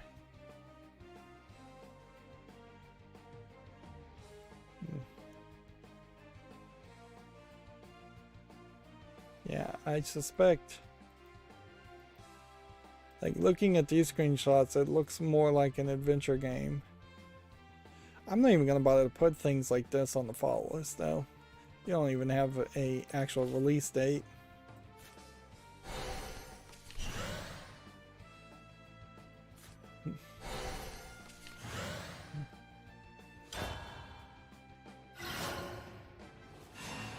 Let's see. Dying Light 2 Stay Human has gone gold according to Gametsu. Contribute to my boredom, why don't you? Which, yeah, this game has been delayed several times. It's past the point in which it should have come out. Although in all fairness, it might be in a good position to come out now, considering of the pandemic and all the other shortages. The Sons of the Forest game has been delayed to May 20th, 2022. This is a PC game. And well, this image looks weird.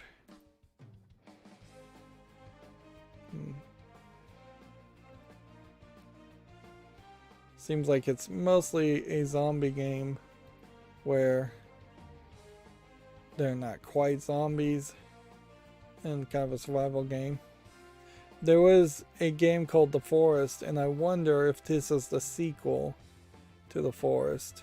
I suspect it might be.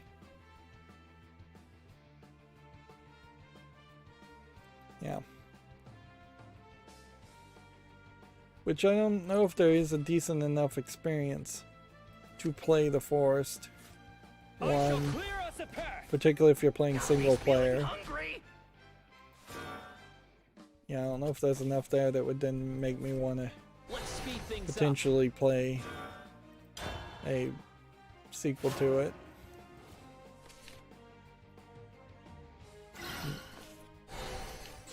Aliens Fireteam Elite is coming to Xbox Game Pass for console and PC on December 14th alongside a Season 2 update, so they're still trying to support it. Is not a warning. Horizon Forbidden West has been rated by the Australian ratings group. Let's see if we can maybe see if we can get rid of some of this without getting rid of everything.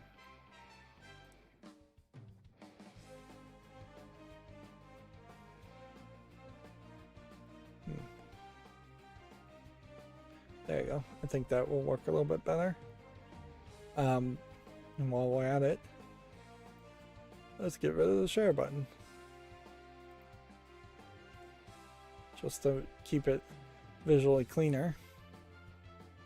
So yeah, Horizon Forbidden West is themes and violence, has moderate impact. Its language has mild impact. Its sex has very mild impact. So either they do have sex in the game but no nudity, or Australia as a government is gonna just rate everything for being sexy if you have a female protagonist, which would be incredibly unfair, and I suspect is not the real case. I'll make your taste buds quiver. Die, cretin.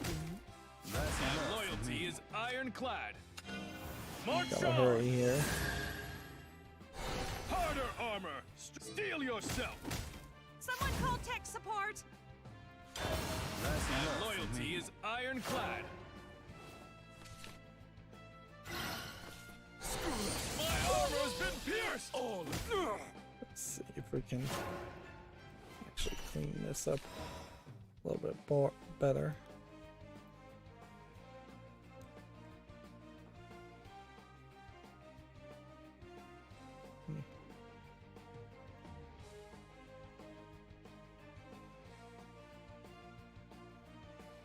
See if I get rid of that.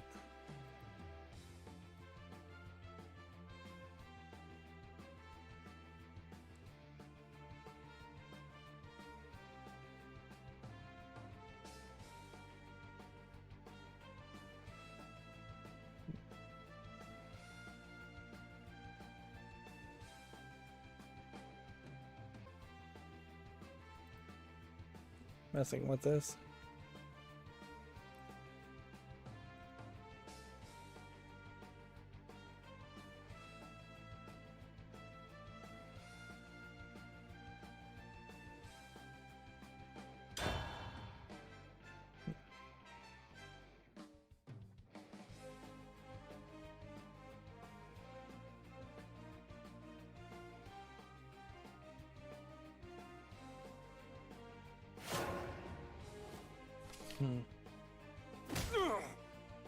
Enemy or no, you did good. And I just keep losing.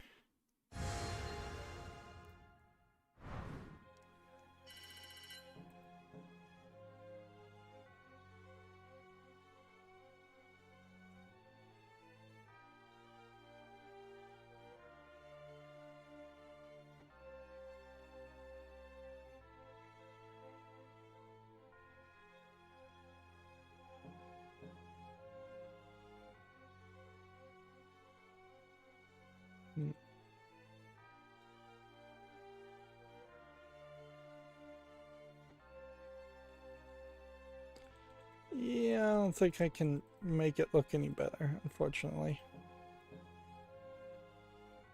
And I definitely don't have time to mess with it, so. And we're definitely not wasting anything.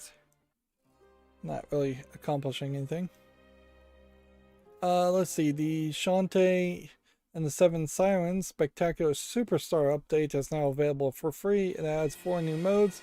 One thing it adds is the definitive mode, which is rebalanced for greater challenges, includes additional content and map features.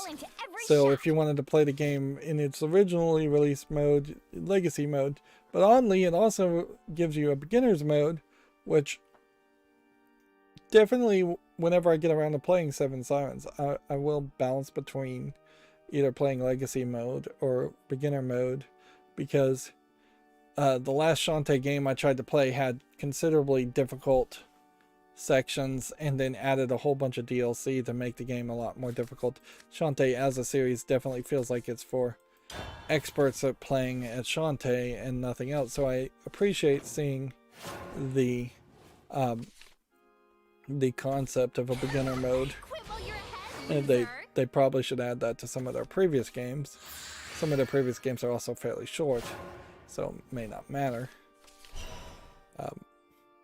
There's also a full deck mode in which you start with all of the monster cards unlocked, which give you like bonuses or abilities.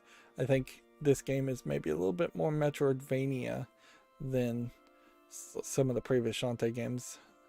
And then Rule Breaker mode lets you equip as many of the monster cards as you want, where full deck mode still limits you to a certain number of Rule Breaker of monster cards. I follow the Way Forward YouTube channel, so I saw the announcement for this. It was only about a minute or so, so that's how I know all of that without having to read it. Let's see, Death's Gambit Afterlife for the PS4 is now available, which I recognize a game name called Death's Gambit, but I don't actually know what it is. It looks like it's kind of a high precision platformer with hack and slash elements. Looks like it's some very dark imagery and really difficult.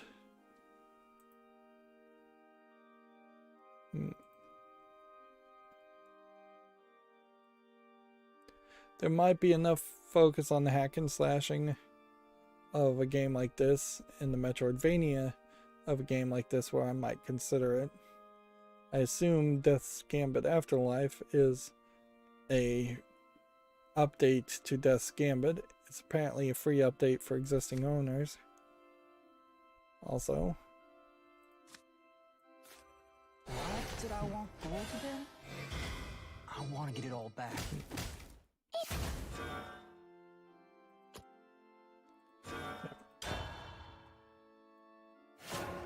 let's go through a few games. We don't have to go through everything today, but I also don't want to leave a whole bunch of games on the follow list or to look at for Friday. Like this game, Striving Light, I think we already looked at as kind of a top-down hack and slash and dismissed. PBX we looked at. Candy Maker, if we didn't look at it, it looks like it's not very good as a game. Early access for no real reason. Yeah, the smooth scrolling is not working today. $9.99 English only. Paper Planet. Looks like nothing. I think we looked at that also. OP Lightus AV. Looks like a low effort top down twin stick shooter. Early access, free to play, single player, English only. Yeah, I don't know why the smooth scrolling isn't working. It kind of should be. The uncharted desert awaits. What do we have here?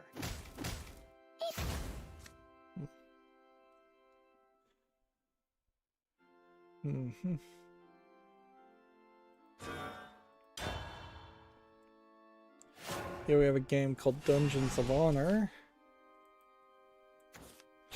which looks more like a tech demo than an actual game, I would say.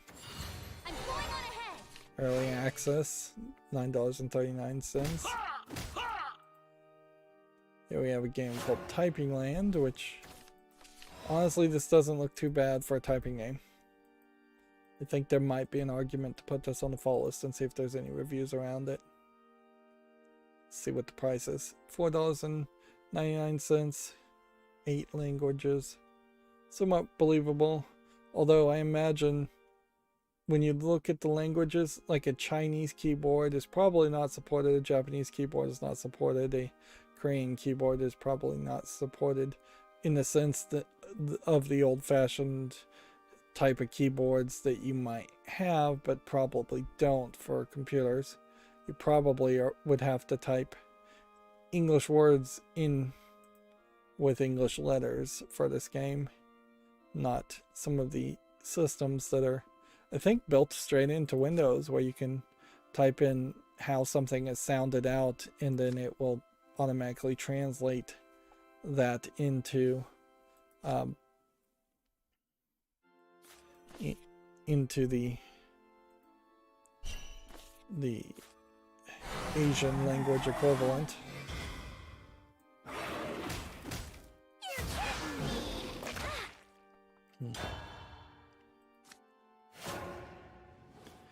I think the way you're supposed to win with this deck is you're supposed to play a lot of these skullfishes and a lot of the other characters.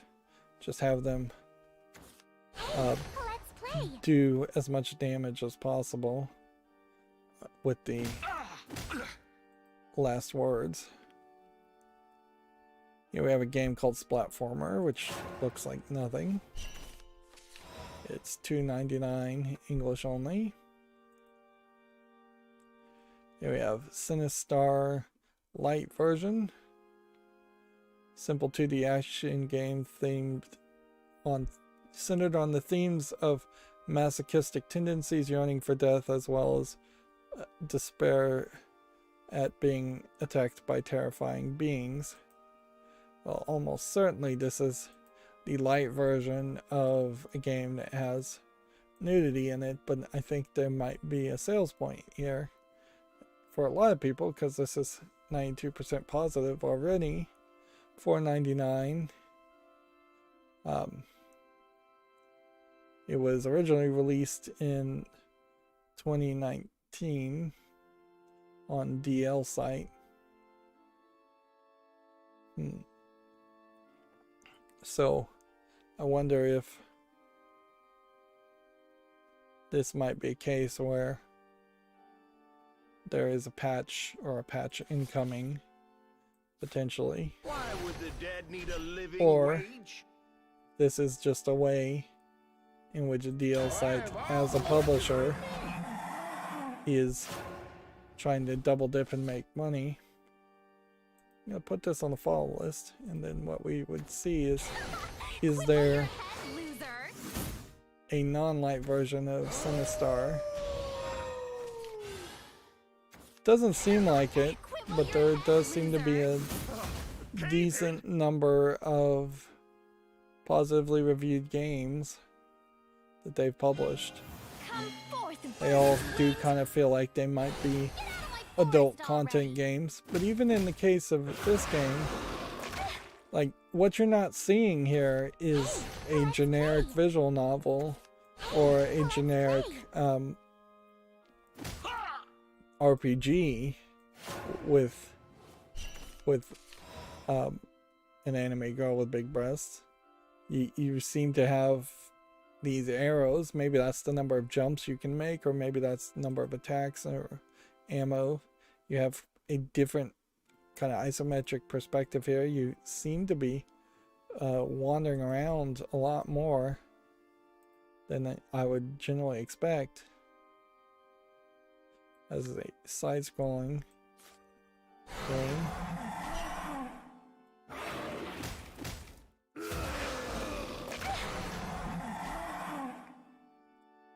Yeah, she shoots arrows. I'm watching the trailer. She's fighting spiders and platforming, and yeah.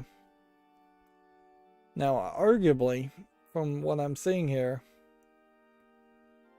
while there may be some masochistic themes or tendencies here, like an Iron Maiden grabbing you and stabbing you, seems to be the only thing that's really being depicted here. Doesn't feel like there's a lot of masochism happening in the demo video. And arguably, if you take masochism outside of the realm of the bedroom and a sexual masochistic fetish, masochism is something you could probably diagnose half of video game characters as having. Pretty much most of the video game characters seem to enjoy getting shot at or hurt, and seem to enjoy the risk and the thrill of that. Although, I guess most stories at least imply they don't enjoy that. And masochism, certainly outside of the bedroom fetish, is probably, I would classify as incredibly dangerous and something that people should seek mental health assistance from. Yeah, because yeah, you wouldn't really want somebody out there just hurting themselves, cutting themselves. I'm actually surprised there aren't more cutters depicted in video games.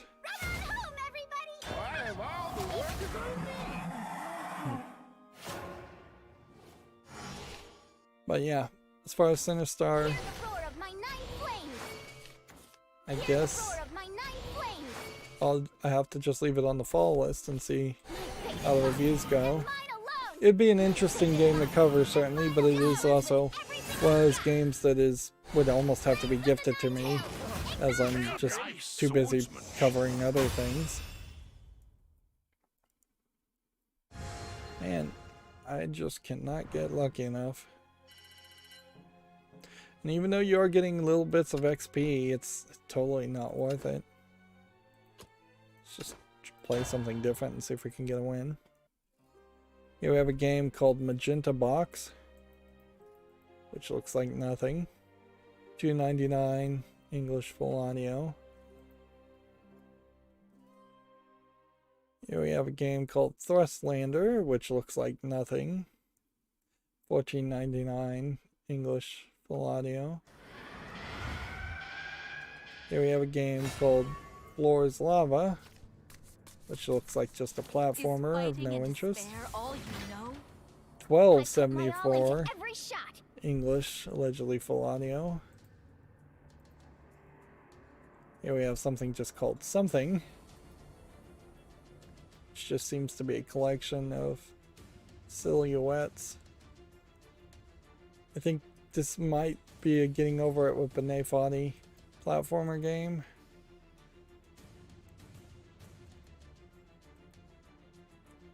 Yep, that's all it is a platforming game. Get to the top.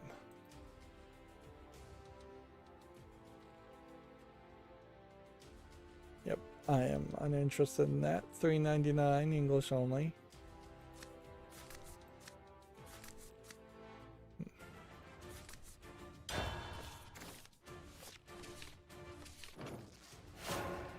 Let's see. Gamatsu has Euro Kill, the culmination games for the PS5, PS4, Switch, launching April 14th in Japan. We've seen a lot of wind up for these games, which I think it's a shoot 'em up.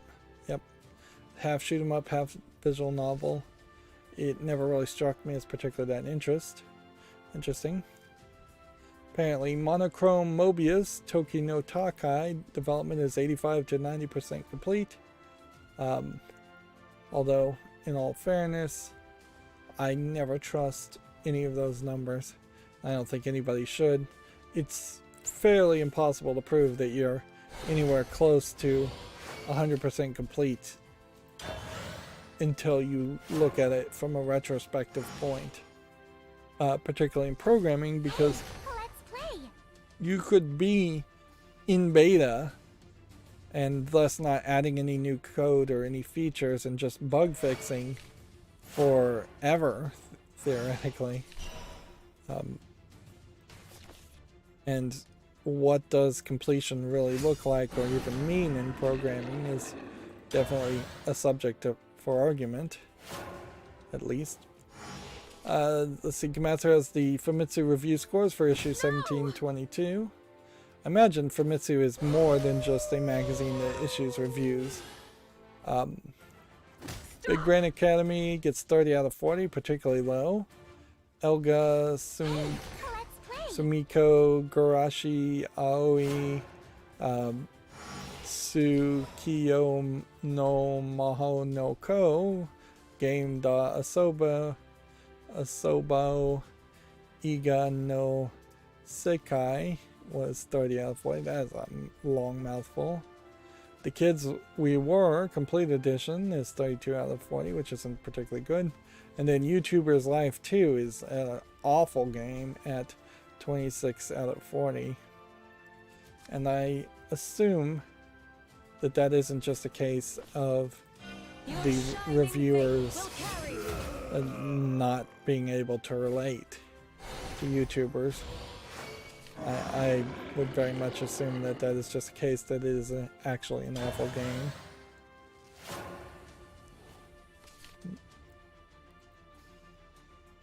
See, Deep Rock Galactic is coming to PS5, PS4 in January of 2022. It's currently available on Xbox One and PC. I'd have to be kind of reminded what the game actually is. Like, this screenshot isn't really helping me much. I guess we'll check out the Steam page for it. Overwhelmingly positive, looter shooter, co-op, player versus player. Okay. So hopefully it still has an audience. It does say it has single player elements to it. See how many peaked today, 16,000. I guess I'll put this on the follow list and think about it, but almost certainly I would look at this game and then just immediately dismiss it. Yeah, this is a game that I don't think even Mob Rule can convince me to play. But I mean, man, when you have 89,000 reviews and 97% of them are positive, that does speak a lot to quality. Alright, well,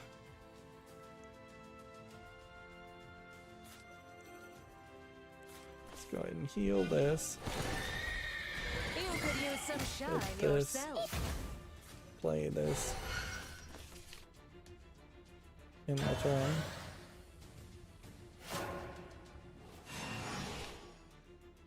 Let's see. Yokazi Night Japanese Indie Game Showcase is set for December 4th. So this isn't actually a game, this is just a tease of a event. Which there might be something hinted in this imagery, but I wouldn't be surprised if there actually isn't. I don't know what the video has more to show. It's just a little animation. The one thing I guess you would say about this is he's touching something that looks a lot more like a Switch than a PlayStation controller. Which definitely would be in line with the Japanese audience, the Japanese indie game development audience, being happier with Nintendo at the moment than Sony.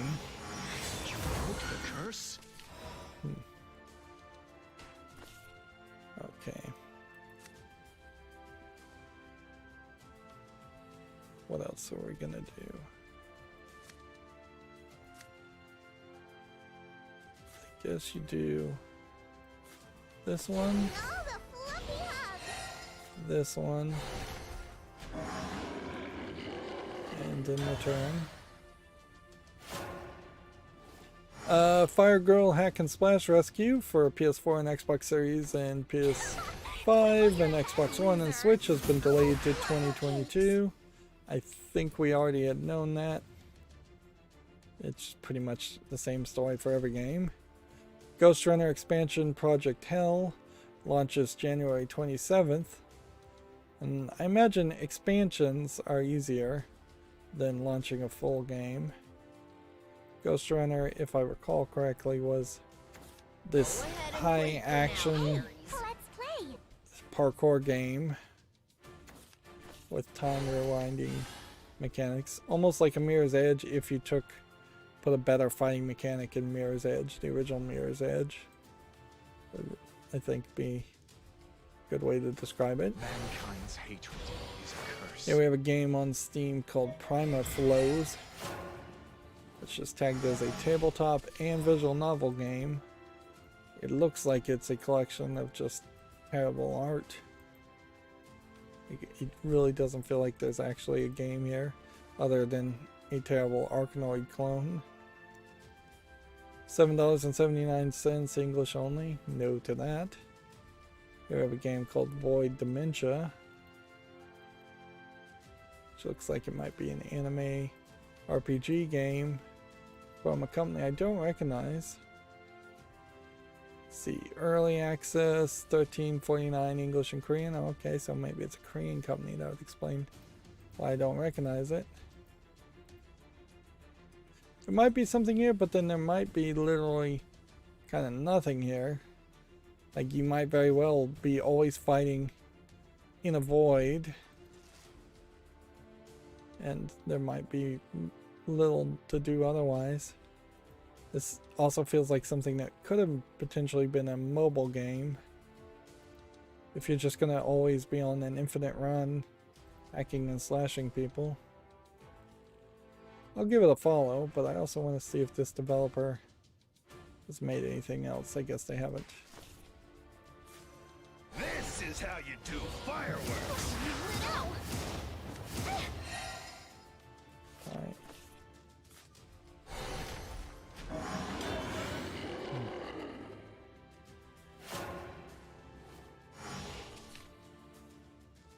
Let's see. Next we have a game called Unfair Souls Darkest Grind, which sounds like a specifically written title to disinterest me. Yeah, I don't think there's a real game here. $3.99 English, allegedly full audio. I suspect what this is a few levels designed to just kill you over and over again, and if you are a good enough player, you'd actually beat the game in less than 20 minutes. Let's see, Mxgp 2021 official motocross game. We'll put that on the follow list and see how people like it. $49.99, whole bunch of languages, allegedly full audio in all of them. I suspect that might be the case in this instance. Gears of Phantasm, Destiny Tailored Act 1 is just an RPG maker game. We can dismiss that easily. Early access $14.99. Everything just early access. We have a game called Metaverse King, which sounds like it's some kind of karaoke game in Russian. Enjoy singing in a vast VR concert hall, but it does require VR. It's $18.99. It's English and Korean. There's some songs here. One from BTS, two from Blackpink, and I recognize those bands. I don't recognize the rest of these. I feel like what they've done here is they've just stolen the music, and this game may very quickly get taken down. Regardless, even if it's not taken down, it doesn't look like much of a game, and that is definitely not much of a soundtrack listing. Alright.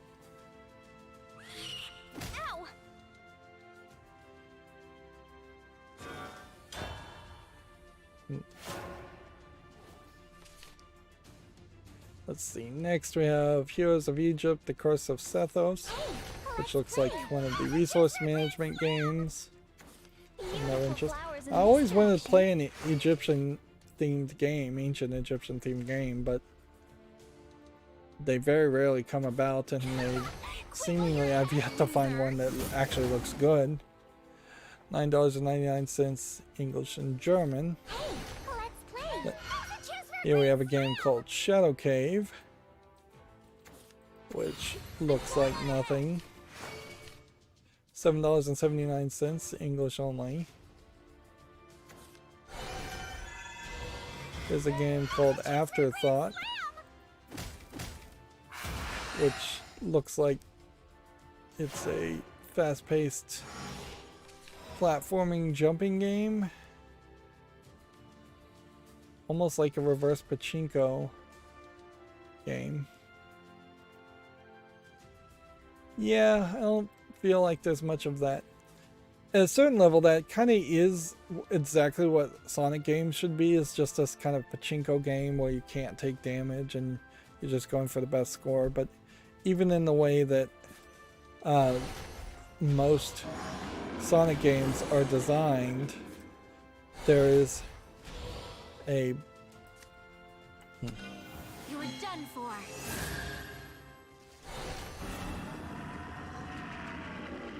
Like, there's this level of... Ow! You fairies are the best. of requirement in Sonic games. Sorry. Where the Sonic games, then to really get the good ending on Sonic games, you have to get a gem in every level. Where if it was just a score-based thing and you're just going for the highest score at the end of the game, that'd probably be nicer. I can see somebody posted and retracted their message on chat, so I don't know what that was about.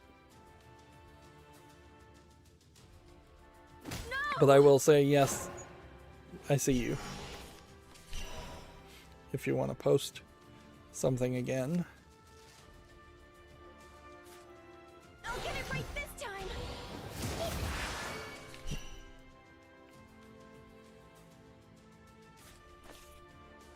I'm gonna win here probably, but it's gonna take a while. Escape me.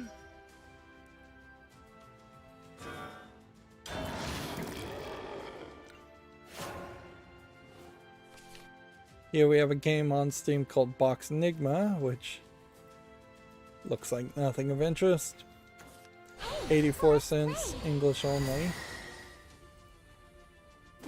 Here we have a game called Super Bomb in Nas, And those acorns flying out which of the looks place. like garbage. 99 cents, English, Spain, Spanish, Portuguese, Brazil. Let's play. Chance for a grand Here we have a game called Arrows, Let's play. Chance for a which looks like nothing. Let's play. 84 cents, English, allegedly full audio.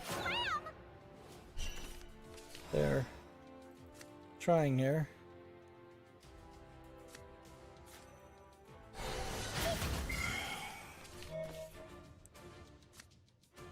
Let's see. Allied followers in play, that would be 2. Is that how you treat a lady?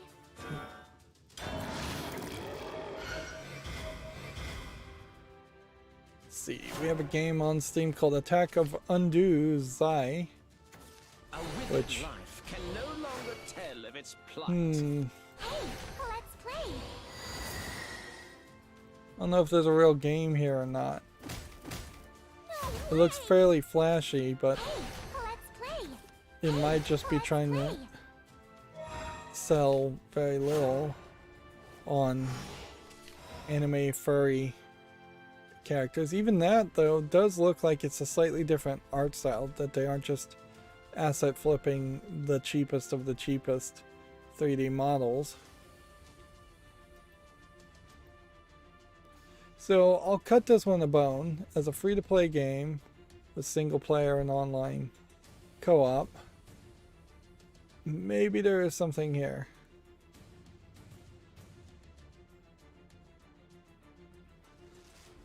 But I suspect there's probably not. And this is closer to a demo or a student project, but it's not being described as a student project, and that's going to be problematic.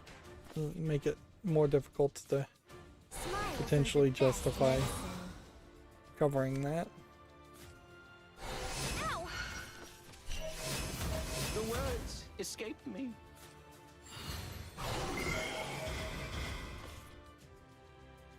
Okay.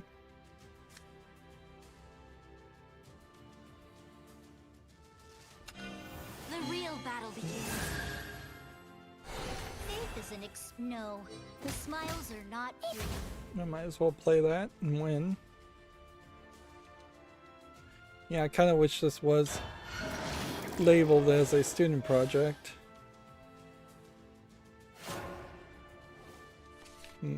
But it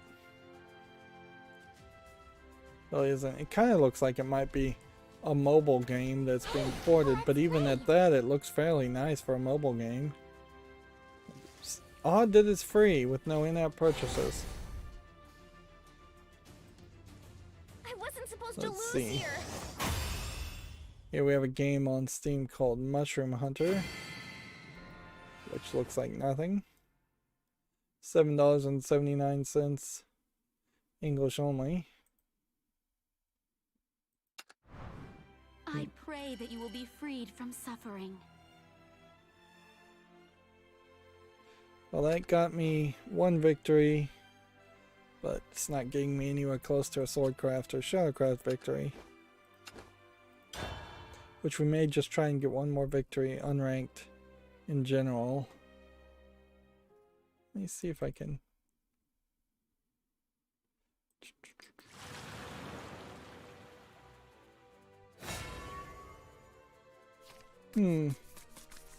To arms!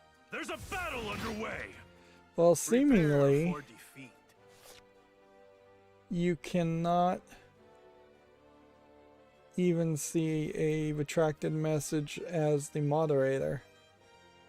So, I guess if you go into a chat on YouTube and say something awful and then retract it really fast, the moderator, if they don't see it, can't go back and look at the history. Which I suppose is fair enough.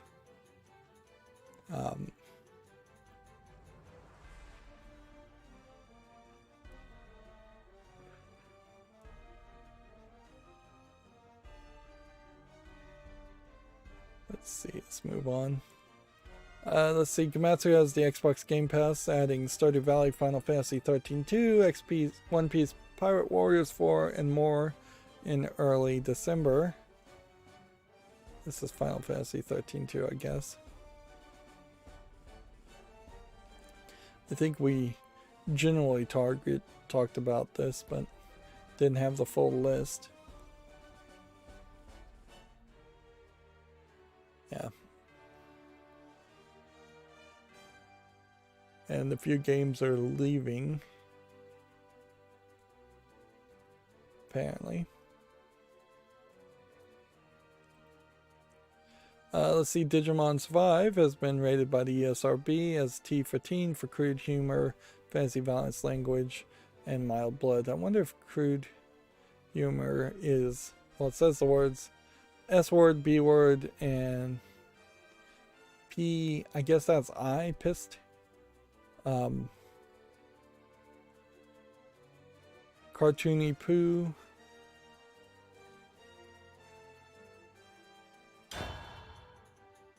Yeah, there's a poop toss.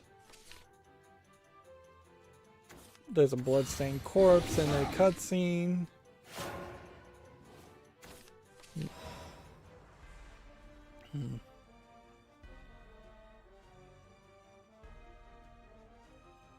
What you aren't seeing here, though, in Digimon Survive, and this is what I think I had heard about already and probably haven't talked about up until this point, was even in the Japanese version of Digimon Survive, it seems like they have updated / censored some of the original Digimon to be a little less scantily clad.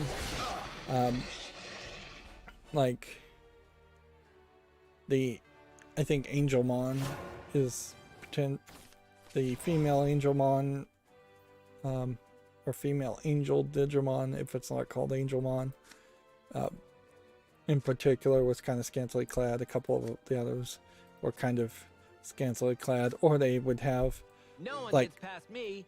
tight, skin tight bodysuit like outfits that if you're animating somebody and they have skin tight clothes that are sticking to every angle of a female form or a male form, then they're effectively as close to being naked as you can get.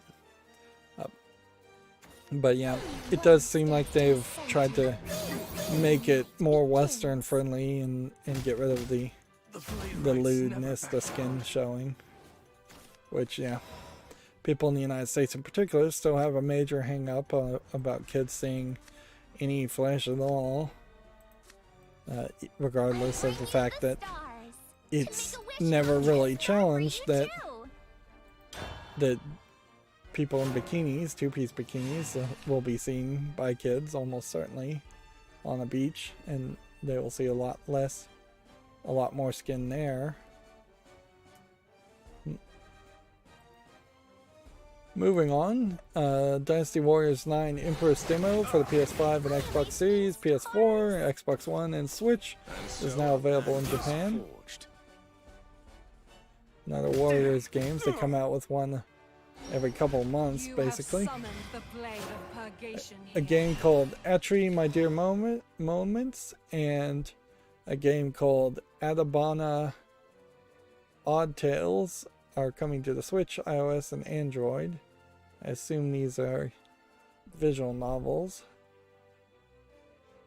This is from Aniplex.exe, so Aniplex is maybe getting into the visual novel publishing game, which, yeah, they may not have a lot more going for them, so maybe their best bet. The uncharted desert awaits. What do we have here? I'll see you in purgatory.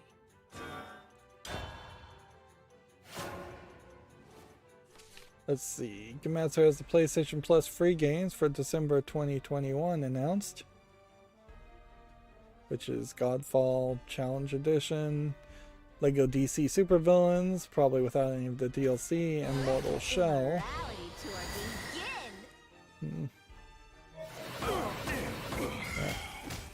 Best of luck to you. I really would like to figure out what the thing is. There we go. I guess it's just sometimes an advertisement pops up and then gets that. The ad gets blocked, but the frame doesn't get blocked. So now these should work. Solar Ash launch trailer is on Gematsu if you're interested in looking at that. The psychological survival thriller Aftermath has been announced for PS5, Xbox Series, PS4, Xbox One, and PC. Let's see, what is this? Yeah.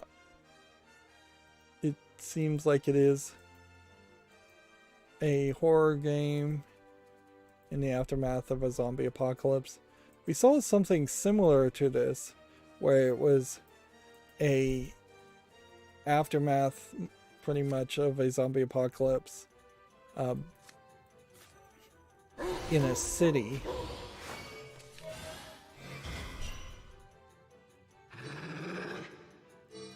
Let's hit that. The sunlight is unwelcoming. See if that guy decides to attack it or not.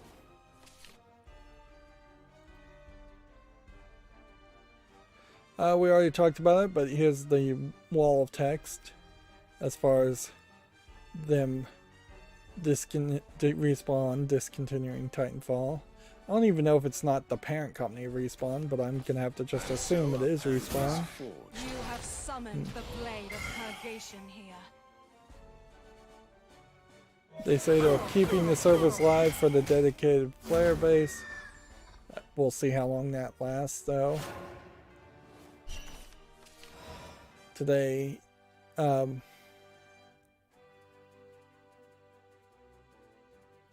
now they're only focused on Titanfall 2 and Apex Legends. Although this is phrased more that they are still kind of focused on Titanfall 2, which I half question if that's true.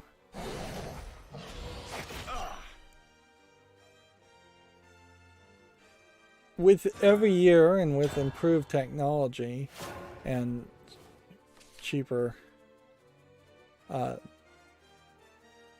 server equipment, it gets harder and harder to believe that it's really that expensive or that difficult to maintain existing servers.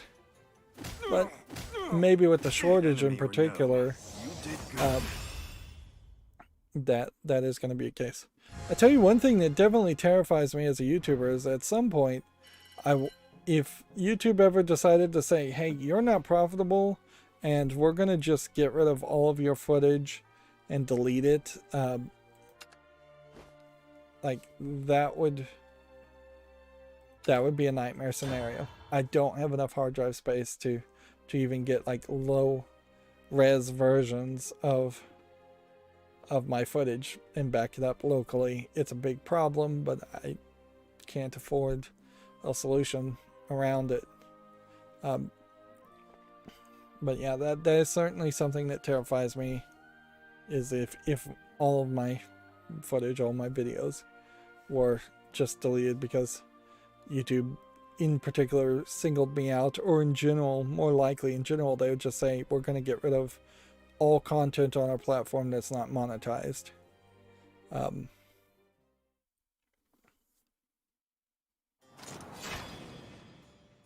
at a certain point, I think YouTube also falls apart on its favorite excuse if they get rid of all content that's not monetized, because their constant first excuse for anything is, well, we have over 1 billion hours uploaded every minute, so we can't possibly hand moderate things, when they've been making that same excuse since day one and they never had any intention to try. We already talked about this, but game developer has the same story.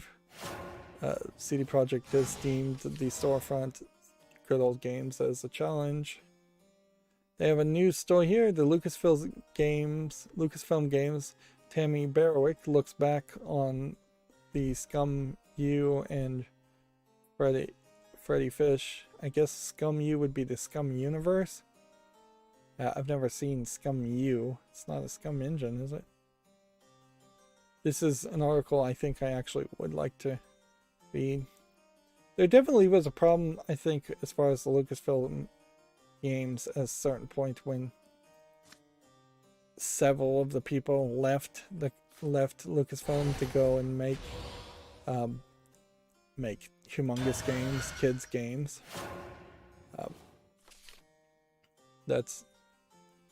There seemed to have been probably a falling out of some small amount, maybe not a big falling out. Let's see, game developer also has the article here, feature behind Back 4 Blood's ingenious card system. I would counter this feature in this advertisement article with the fact that I don't think too many people are playing Back 4 Blood anymore.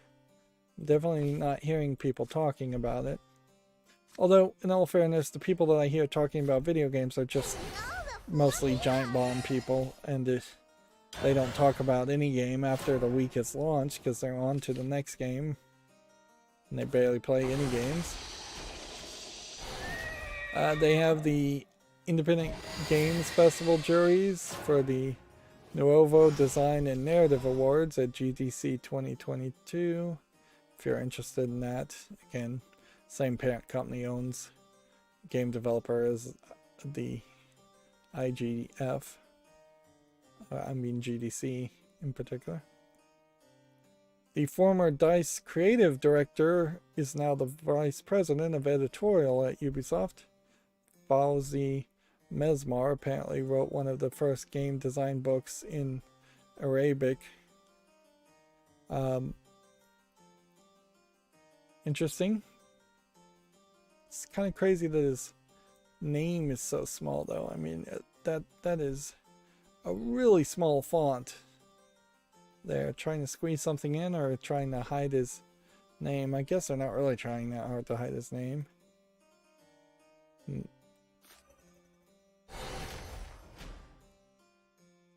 Yeah, I watched that Netflix series Midnight Mass, which I wouldn't recommend it. It's incredibly slow, and I'm disappointed slightly in myself that I couldn't sit through it, but it's a really, really slow series that definitely is focused around characterization and dialogue and things that you just don't really have in most shows, where I was expecting it to be a lot more horror based.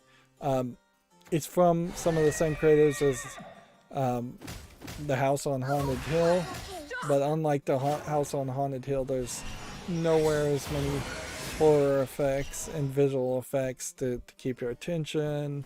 It's not really that scary of a show, as even though it is kind of a horror show. I'm already a proper lady, you know. If anything, the main horror in Midnight Mass is just the horror of humanity.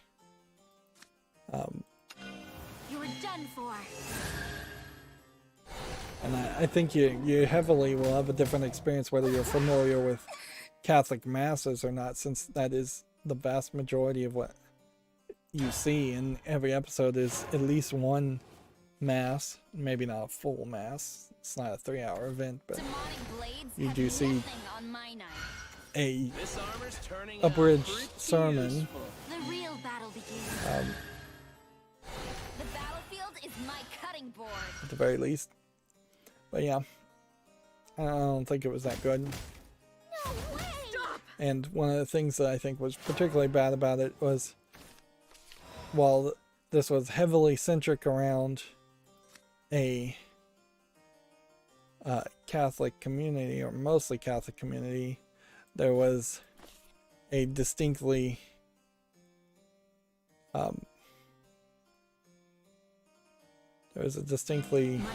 Muslim sheriff that If they don't kill you first.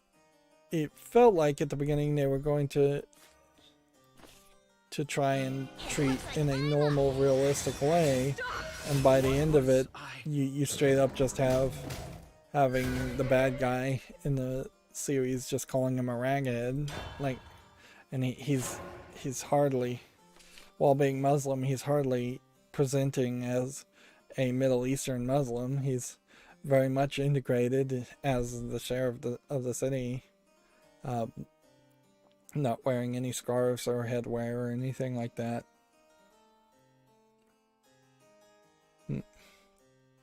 And it definitely felt like it was a characterization, and it was lines of dialogue written by an SJW just wanting to say this is what would happen, versus it being very natural and making sense. 1, 2.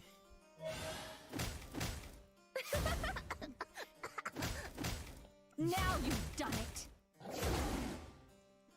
But yeah, I don't think it was a well-written, well-thought-out series. I think you could take the same concept and take it further in action, in actual action that happens, which would definitely change the ending of it. Or you just have to have a better writer, somebody that can really keep people's attention. Arguably, Is that how you treat a lady? the Haunting of Hill House also succeeded very well because it Cross the line. jumped around telling stories quite a bit, whereas Midnight Mass sticks on the same story, and it's a very linear way of telling stories. So had had they been jumping around from character to character, and you're only getting bits, a small bit and then a flashback and a flash forward, that might have given more ups and downs as far as the stress of trying to pay attention and ingest everything that you're seeing and being told. Like, it feels like they're, and I often say this in video games, it feels like in Midnight Mass it was just always rising action, rising action, rising action throughout the entirety of the miniseries, and there's just never any falling action to think about, like, what you've seen, what you've been told, to better ingest that and sit with it for a while. When you compare that to something like a more traditional kind of garbage Friday the 13th movie, you definitely have points in the Friday the 13th movies where it's falling action, it's light outside, there's very little chance that Freddy Krueger is going to show up and try and kill you. And you need that.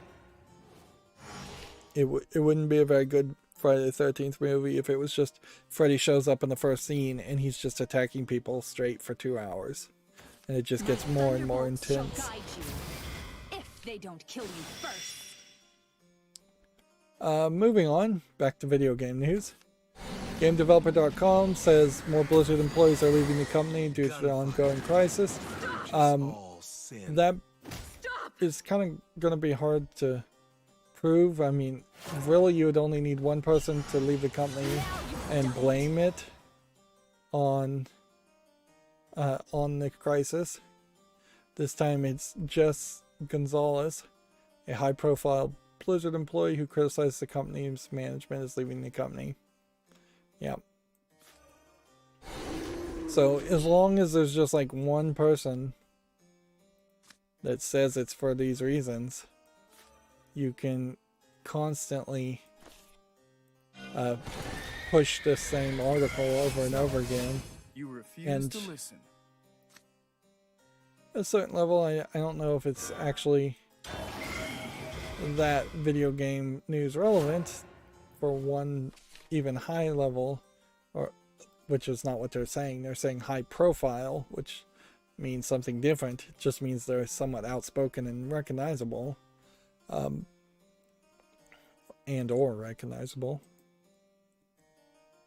And we have definitely seen a case where GameDeveloper.com has tried to push the same narrative over and over again around against Ubisoft, against Activision Blizzard, against whoever they deem they want to cancel. I would say GameDeveloper.com is definitely a heavy cancel culture, pro-cancel culture news source. That honestly, I wouldn't even use them as a news source if it weren't for the fact that they get a few bits of different types of news, more insider business bits of news. And maybe they get those insider business bits of news by being a flaming SJW website. Let's see. They have a webinar here, how Ubisoft builds more intuitive tools, a free talk in QA with David Lightbrown. See, and this is funny because GameDeveloper.com has specifically gone after Ubisoft for a very long time. So why would Ubisoft now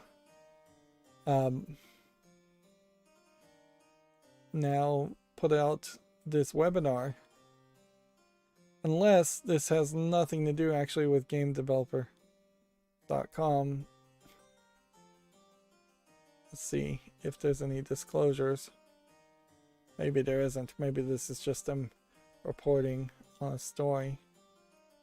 I've never heard of Game Developer Editorial Forum.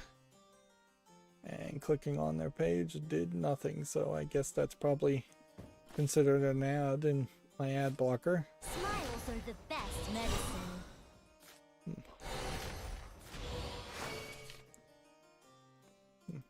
The time for perennial prayer has come. Could have played more with that.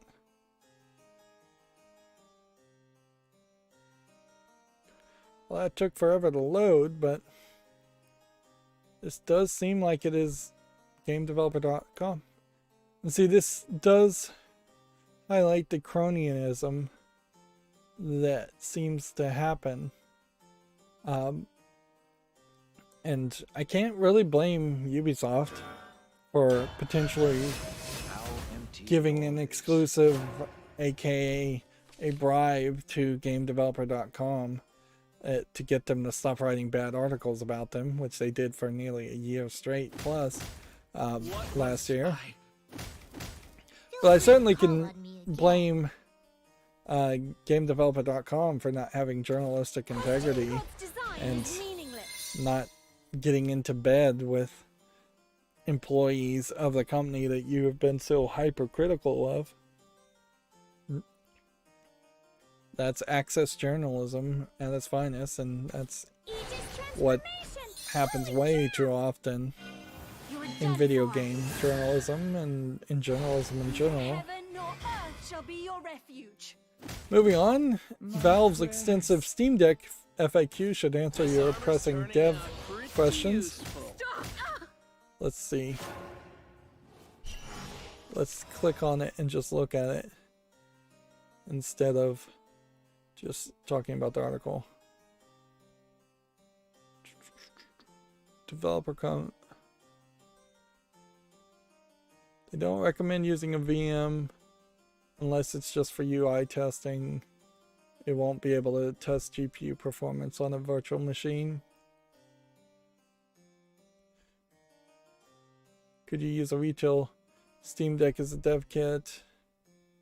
Yes.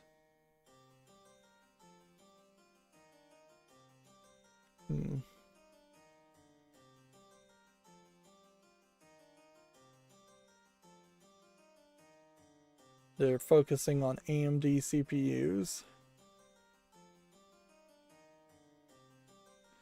If the game is Steam Deck verified, will it have more visibility on Steam? Yes. It'll be more visible on Steam Deck. The default Steam page for the Steam Deck shows only Deck verified titles. That said, the entire Steam store with all titles, regardless of Deck verified, is still available to browse and purchase. I guess the answer probably there is no, actually, if you're talking about outside of the Steam Deck. It would be particularly unfair if Steam Deck verified games started getting a higher ranking. Okay. 8 threads. Multi-threading. It may not be that useful on Linux as you might think, but maybe it would. No plans to add 5G or LTE. It'd be kind of crazy to go with LTE even at this point. But you probably would need LTE and 5G. And that would be hard to keep the frequencies covered. They're recommending all games have FPS limit.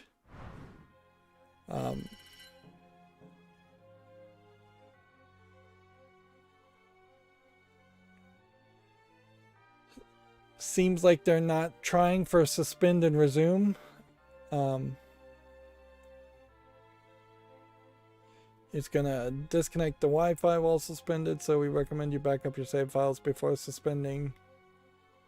Yeah, but there's nothing special about the suspend or resume features. I imagine a lot of games will not really support suspend and resume so much. It'll either just work or it won't, would be my guess. And you probably will have several instances of games crashing when they're suspended or tried to be resumed.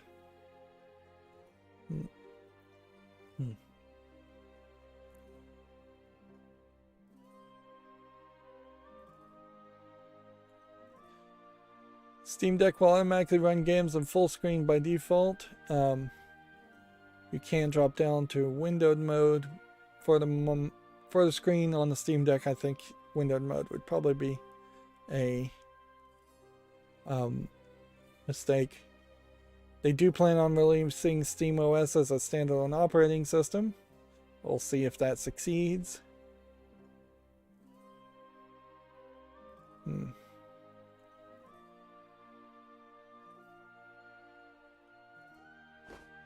Let's see.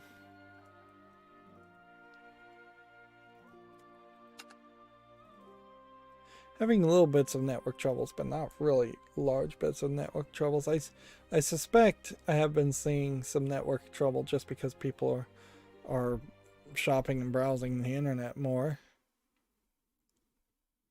Let's see. Will Steam Deck support the new Vulcan dynamic rendering? Yes. Will AMD FSR be incorporated? It's already available in some applications that supported games that already include FSR. Is fighting and despair all you know? I don't even know what FSR is. The GPU profiler will be able to be run on Linux.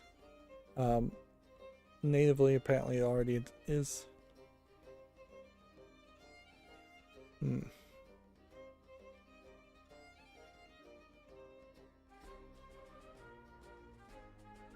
Gyro.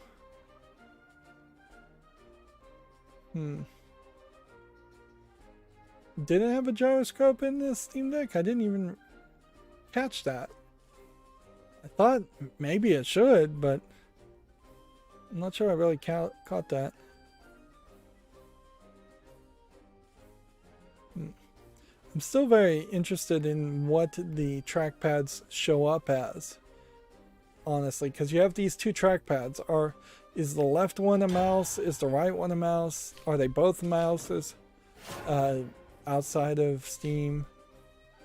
Are they considered just touch controllers? Is it one big touchpad or touchscreen split into two configurations? Let's see. It'll take X input, raw input, direct input, as well as Steam input, which I guess Steam input. Will a touchscreen input be treated as a mouse input, or does it use the touch APIs? By default, the touchscreen treats events as a mouse click at that position. However, it also supports touch APIs versus via software SDL or Windows Touch. This is a configurable option that can be enabled in your Steam input configuration file. Interesting. So it has a touch screen and two touchpads. So it's like a lot of touch inputs.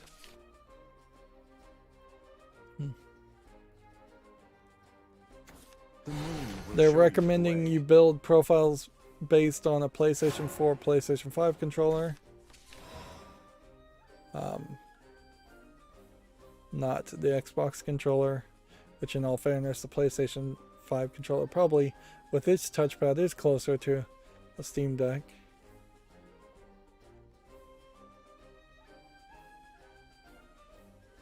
Let's see. It's a lot here. I don't think I want to read all this. Can you put in an external controller? Currently the answer is no. So you can't just plug in like a wired Xbox controller or PlayStation controller. I feel like that is a problem. Seems like an oversight. I shall clear us a path.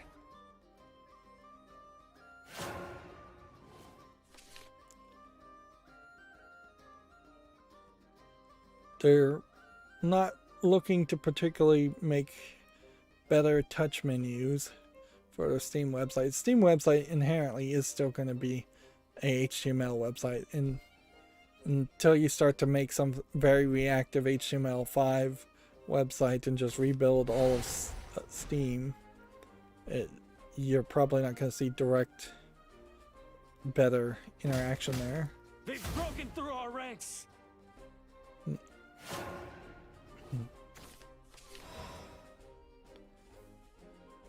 See, the kernel version's a good question.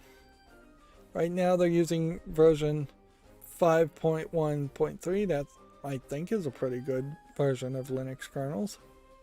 Like, I wouldn't be surprised if there's people still using version 2 of the Linux kernels. Particularly since SteamOS is not trying to support a lot of old software and make their own new software, it would make a lot of sense that they could push forward and start with a very high level of kernel software instead of being stuck behind the support issue of older programs that worked before.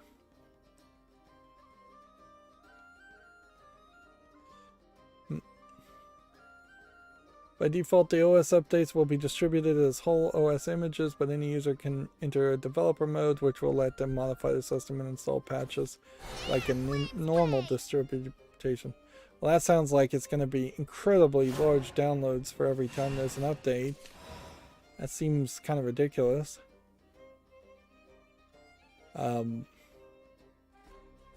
Read-only immutable OS, as in unchangeable. Seems kind of crazy, but that is closer to what a console would be instead of Windows Update style, just always updating. But clearly there needs to be a patch system in between those two options instead of just an entire base build. Although in fairness, it might be that the operating system is just so streamlined that downloading the entire operating system each time might be less than 20 gigabytes. I'd kind of forgotten this character even existed. So few people play it.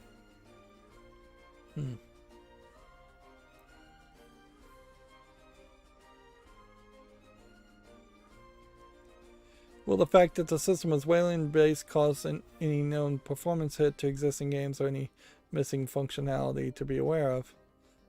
Their response is there aren't any functional differences or performance problems as far as they know.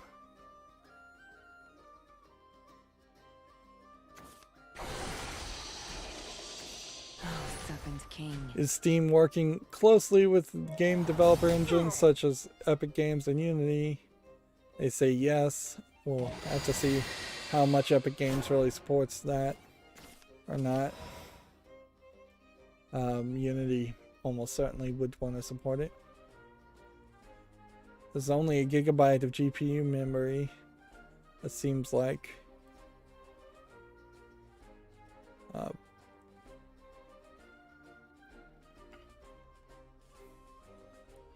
Yeah, well, I don't know where they got the 1 gigabyte. It says up to 8 gigabytes can be shared right now. And it can be changed to even higher amounts.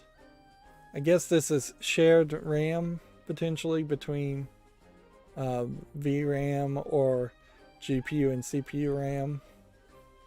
Although VRAM would be incredibly slow as far as virtual RAM, and GPU RAM tends to be faster than CPU RAM, but maybe it's all just going to be GPU memory speeds.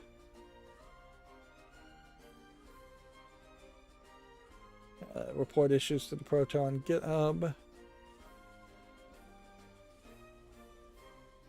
Will there be any exclusive titles? No.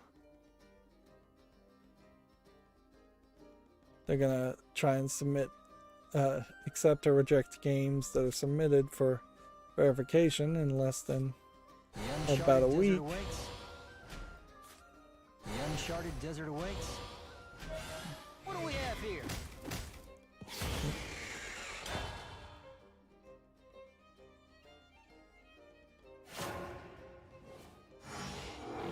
Let's see.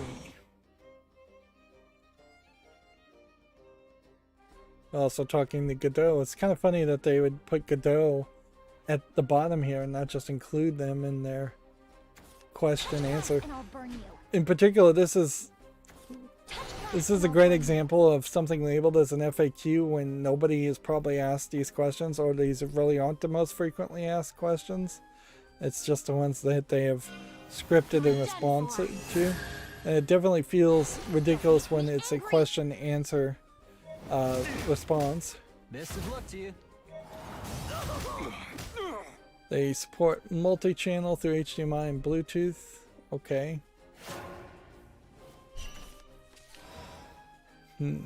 Yeah.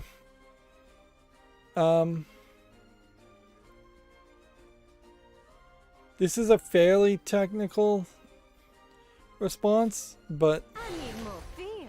wow, I actually let them put these two together. If these two were on the field, they would become flaming glass. But you don't want to have happen. As much as it might be fun to leave them. How's that? Die, cretin. My king. Well, it may not matter anyways. Nope, it will. I'd do anything for glass.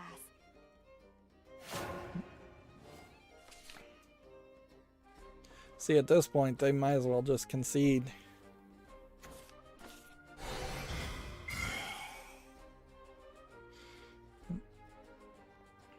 Yeah, the other questions I definitely would have, certainly around the Steam Deck, would be super technical questions. I still would like to really know at what level and how those touchpads are handled by Linux. I would like to know, like, just a listing of all the software that would be on it, on its operating system anyways. I'd like to see where the extras are. Some basic things. Is there going to be a calculator app, or are you going to have to buy some kind of ridiculous Steam verified calculator? Are we going to start to see a whole bunch of garbage like that on Steam, where it's like, here's your calendar, here's your wake up alarm clock, here's your clock in general, here's your note taking app. There's a lot of basic things there. How well is voice input going to be handled, if voice input is handled at all? It would make a lot of sense for the Steam Deck to be able to take voice input instead of typing on a screen, since you don't have a keyboard. Like, all of a sudden Valve might have to compete with something like Alexa or Google Home software as far as voice input.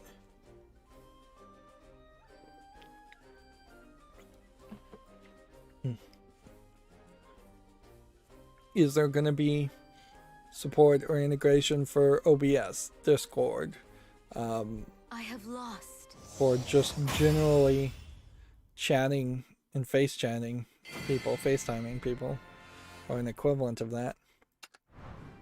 General, we destroyed them. I finally got one. Finally got one of 4 victories needed.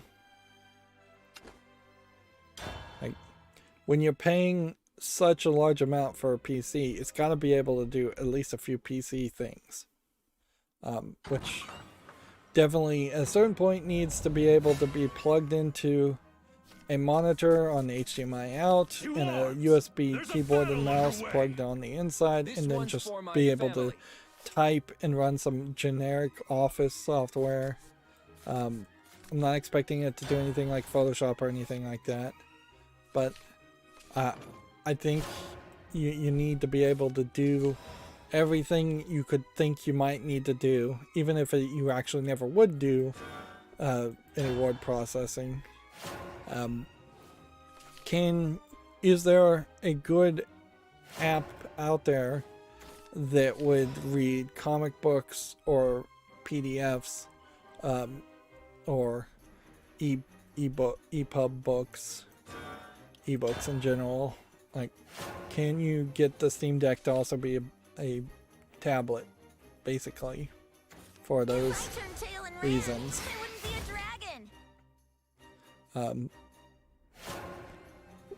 is there a force feedback in the thing? I'm not sure. There is. I've heard some things and then forgotten a lot of things about the Steam Deck. So that's a consideration also. Moving on, Mainframe Industry nets $23 million to create a cloud-native MMO. I've never heard of Mainframe Industry before.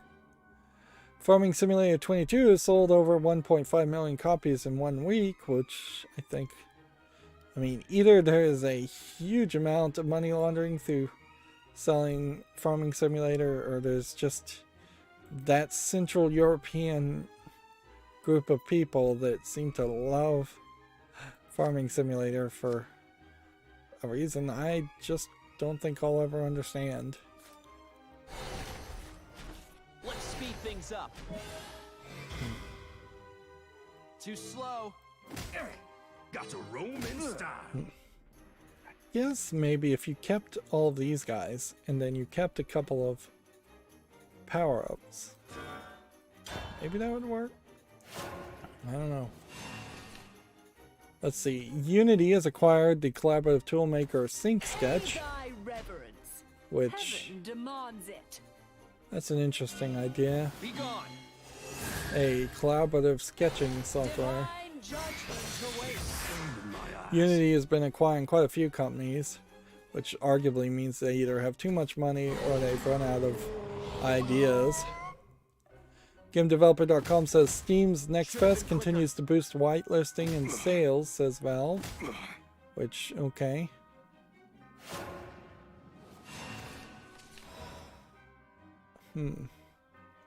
These are just more sales that Steam does, and yeah, it's gonna be hard to ever be in a situation where sales aren't going to increase sales, or at least you're going to be able to make it look like a sale increased sales. It would be fairly pathetic for anybody to have a sale and then it decreases your average number of sales. Let's see, they have a deep dive here, the frothy design and diplomacy of humankind. You can see how GameDeveloper.com is definitely trying to write stories when they really have nothing to say. Niantic has hired the dev team behind the gameplay sharing platform Loki, another company I haven't recognized. But Niantic, makers of Pokemon Go, I imagine, have the money and maybe have some good ideas. Let's see, 1, 2, and 3. Die, cretin. Loyalty is ironclad. March on! Harder armor! Steel yourself! We've been going 3.5 hours, but my back hasn't spasmed as much as it has been in the past couple of weeks. Although, in this new chair, there is definitely a feeling that if I twist one way or the other, that it is going to spasm. So let's try and finish all these games. Here we have a game called Overdrive, which looks like nothing. 232 English and French. Here we have a game called Ghoul Castle 3D Gold Edition. Yep, that doesn't really look like anything special. $2.99 English, French, and several other languages. Here we have something called Global City, which looks like a cell phone port of a city sim. Free to play with in-app purchases, several languages. Here we have a game called Raptor Territory. Let's look at the screenshots here.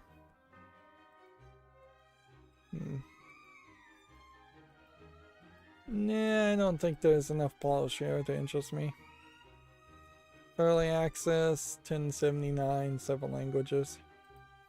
And at a certain level, I guess, you need a good sales pitch, and just having people raptors run around is not enough of a sales pitch. The dawn shines like a beacon of hope. One step closer to victory. Dawn always We prevails. won't give him an inch. Dawn is upon us. Resolution in my right hand, might in my left.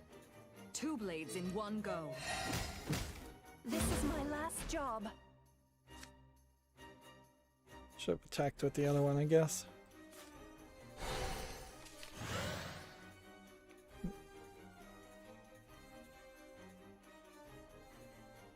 I think I looked at this game World's End Club and was actually very surprised that I hadn't heard anything about it. I bestow upon Seemingly you my now, lightning. with 17 reviews, there's a reason why nobody's heard about it. And they didn't put any advertisement into it. It won't be long now. Let's see if any of these reviews are in English. $20.99. Let's see. Seemed to be a problem that then they fixed in the latest patch.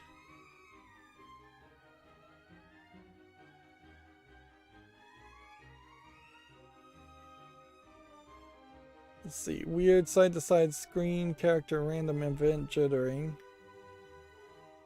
Seems to just be a technical issue as far as why people are disliking it. And none of them, not a lot of reviews in English, so yeah, I think I'd have to wait longer for more reviews. This might just be a case of a game that is just actively not as polished as it needs to be on launch day. Here we have a game called Space Station 51, which just looks like it's a asset flip first-person shooter.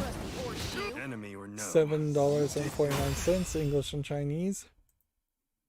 Here we have one that's all in Asian characters and looks like it's probably a Chinese either visual novel or like strategy game of some sort. I don't even know.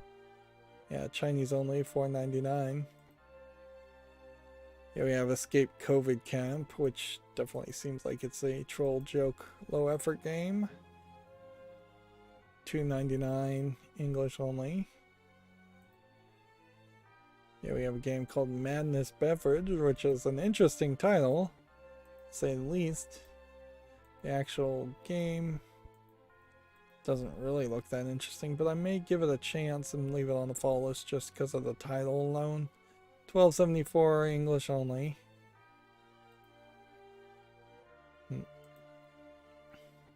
Here we have a game called Wednesday Basketball,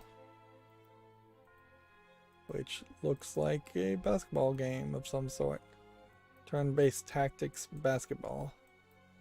At a certain level, yeah, positional placement and turn-based tactics on basketball makes as much sense as it does to potentially have a fantasy RPG game with turn-based strategy.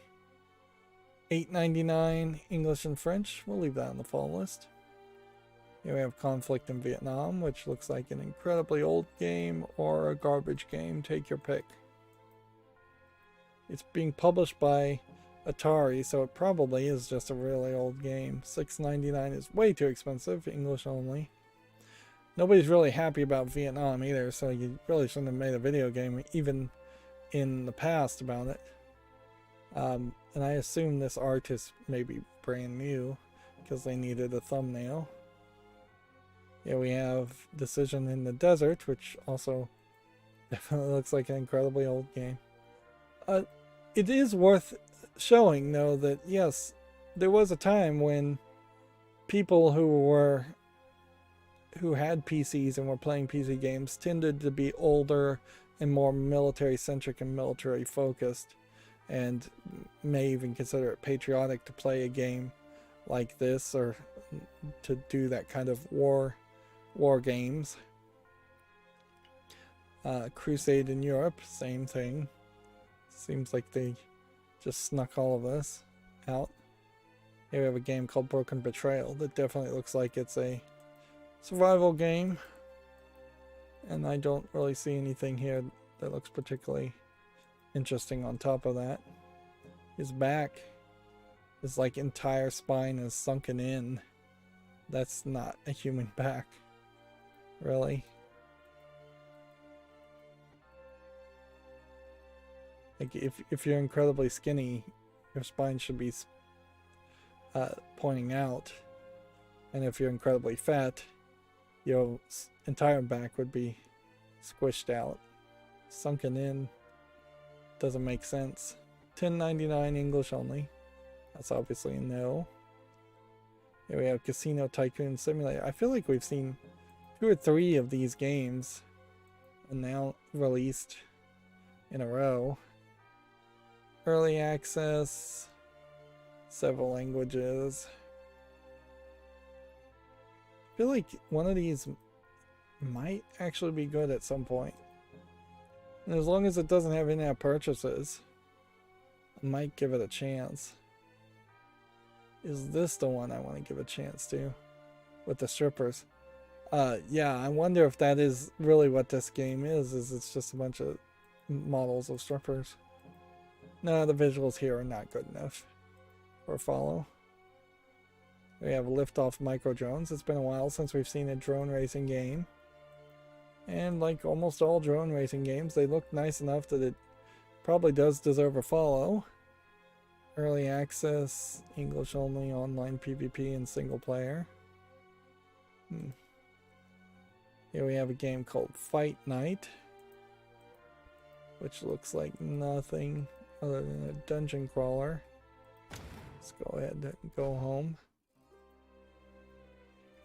Here we have a game called The Wanderer, which looks like it might be something.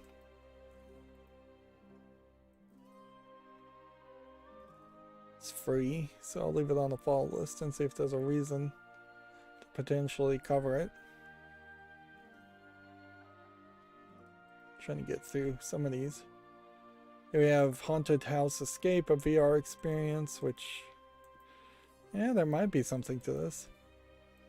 It looks a lot like the Haunted House game. What was that called? The 13th Guest?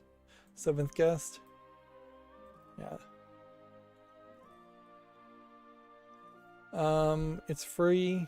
It's in VR only though. And so at a certain level, it would make a lot of sense if the 7th Guest had remastered itself for VR as a simplistic game.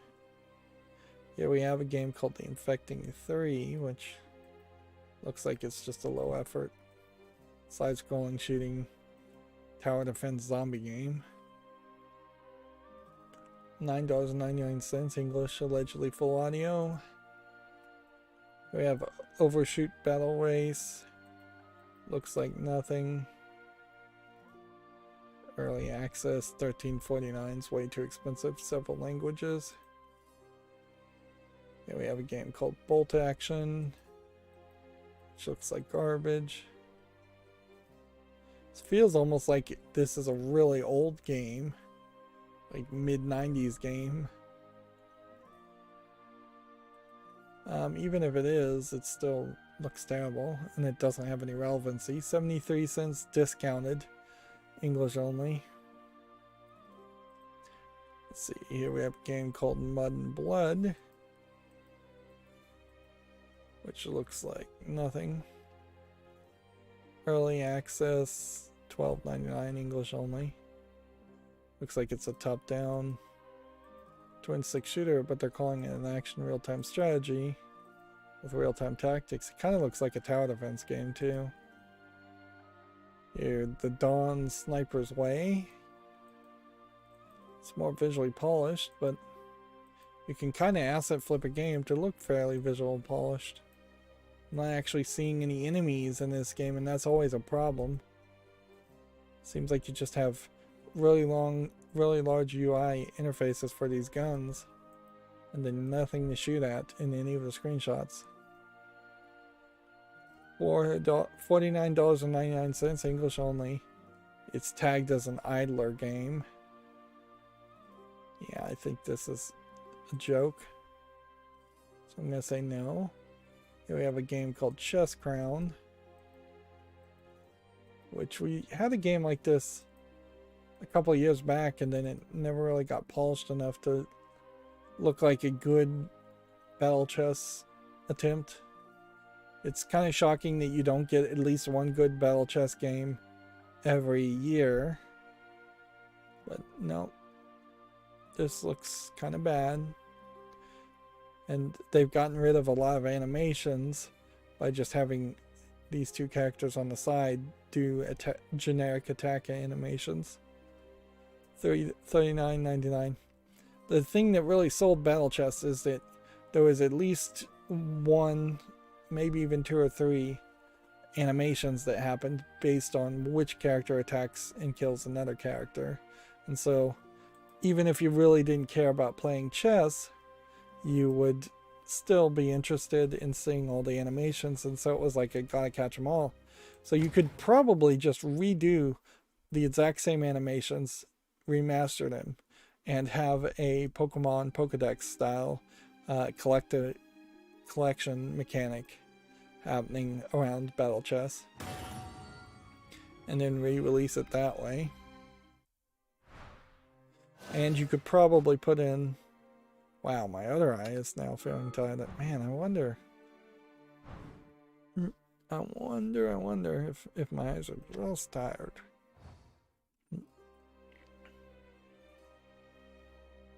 New cards, add-ons. Yeah. You could sell DLC of new battle chess sets with new animations easily and just keep people buying a set every year or so. Here we have a game called Finder in the Dungeon, or In Dungeon 3D Quest, which is kind of nicely animated, but then you have this keyboard layout always on screen from the looks of it. It seems like it has no controller support at all. $5.99. Yeah, it doesn't have any controller support. So it's fairly low effort because of that. We have VR Stage Dancer, which is probably a low effort anime girl dancing. From the looks of it, doesn't even look that good. $1.79 is way too cheap for a VR game also. It claims to support 13 languages. Here we have Minesweeper in G, which doesn't look particularly interesting. $3.74. English allegedly full on you. The idea of a Lara Croft-like character while playing Minesweeper does not really speed up the process of playing Minesweeper, so that's not a smart move. We have Archons of Doom,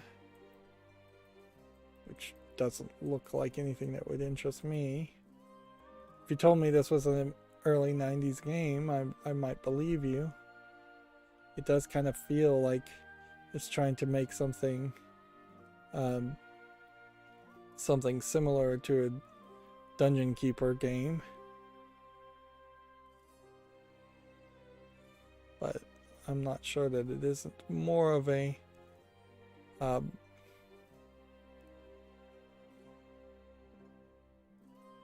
something else. You know what? I'm going to give this a follow list just because I really love Dungeon Keeper, and if this is like the closest game to Dungeon Keeper, I want to consider it. I don't know why I want to consider it. I'm almost certainly going to say no to it. Here we have a game called Simkia, which is tagged as an MMORPG and looks like just a collection of icons. It's free to play, but it's German only. And I really have no idea what it really is. Here we have a visual novel called Winter Dream. We definitely haven't seen a lot of puzzle games today, a lot of visual novel games, any anime games, any adult games. I wouldn't be surprised if what they're maybe even next Friday, $2.39 English only. This doesn't look particularly interesting. Very polished. We have a game called Fruit Basket, which looks like a gravity jumper game. We've seen several of these over the past year. This one doesn't look particularly outstanding. We have Silent Night: A Christmas Delivery, which is tagged as a parkour flying game. Does it require VR? $4.99 English only. No VR support. Might be something to this. Flying Santa sleigh, and like I guess you're trying to get over the lights to drop presents on them. Basically bomb them with presents. Okay. So it's kind of like an Infinite Runner, but you're flying with a Santa theme to it. Doesn't seem awful. I'll put that on the fall list. Now, of course, the problem is, would I ever really have a good reason to play a Christmas game? Maybe, maybe not. Most Christmas games are bad, and having a Christmas-themed series probably would not work. Here we have Twin Mirror from Don't Nod, which is, I think, the makers of Life is Strange. And this was like an Epic Game, it's exclusive, and now it's on Steam for $14.99. I don't recall too many people saying anything about it too, so in a lot of ways, if this is from the Life is Strange people, I'll give it a follow just to see the reviews. Yeah. Twin Mirror might be the step in the right direction where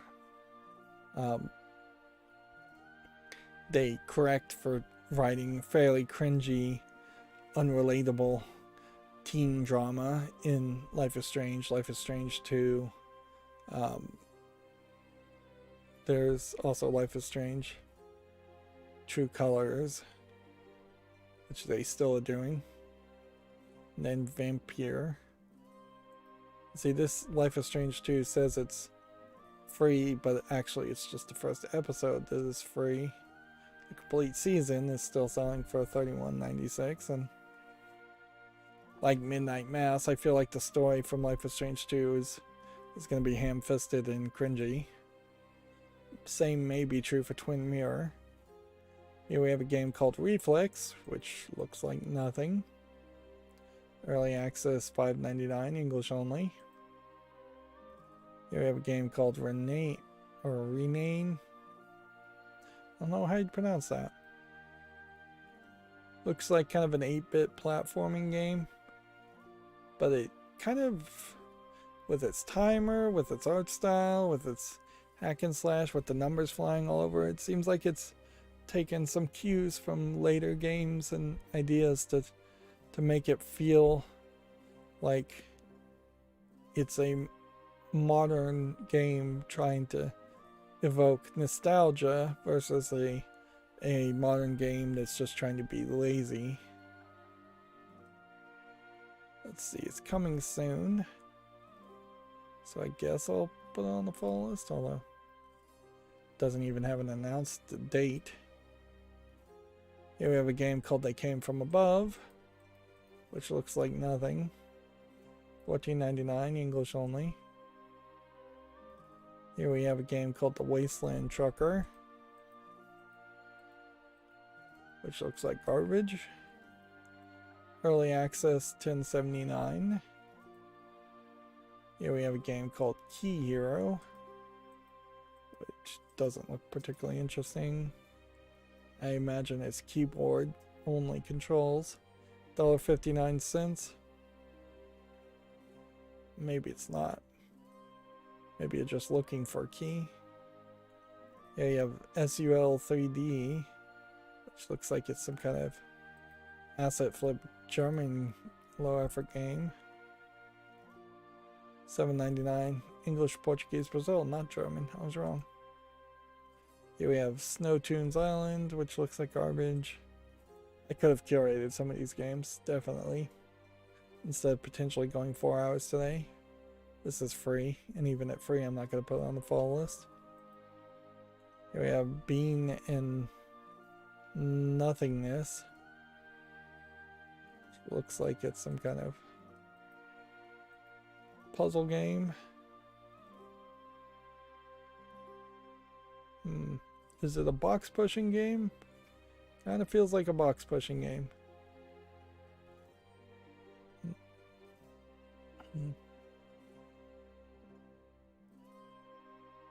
You put a bean down, you shoot it, and then it rolls and breaks blocks. And different beans do different things. I'm going to give this a follow, but I think this actually be really complicated. More complicated than it's worth. $10.19, English only. We have about 10 more games. We have a game called Quest of Wizard, which looks nicely animated. That Sinistar game is like the only game that even released today that really interested me a lot, enough that I'm still thinking about it. Which, in all fairness, a lot of games get covered in these live streams, so I do forget about most of them before I even log off and stop streaming. This is 239, bunch of languages. I'm gonna give it a follow. It might be something. Could also be nothing. We have a game called War Tales. Some kind of open world medieval adventure game. I don't think there's enough visual polish here to interest me, particularly with the positional placement and the interface. Early access, $31.49. That's way too expensive. Bunch of languages. We have Sanctuary Saga Prelude, which means we can just dismiss it as a prelude. It's going to be coming soon as a demo free game. Probably would have dismissed it anyways. Here we have a game called Square Man, which looks like a joke game. Joke platformer. Early access $6.99. Here we have a game called Exodus H, which looks like nothing. $21.27, English and French, that's too expensive. Here we have Forsaken Portals, which looks like a space game, and I have no interest in space games. Early access $16.14, few languages here, English, German, French, and Russian. We have a mission in Snowdrift Land, which looks like just a low effort platformer. There's a little bit of visual polish on it, but I don't think enough. It feels like it's too much of a precision platformer for my liking. At this point, even playing like something Super Mario Bros. 3 is beyond me. I don't think I'd really enjoy playing that all the way from beginning to end, and I'm not sure I ever actually did make it to the end all the way through, because those levels get really hard, and I had a lot more time back then than I do now. Here we have a game called Inner Light, which looks like it's a VR, like Buddhist meditation app, which I think at a certain point having a VR headset would only hurt with meditation, not help. $13.99, English only.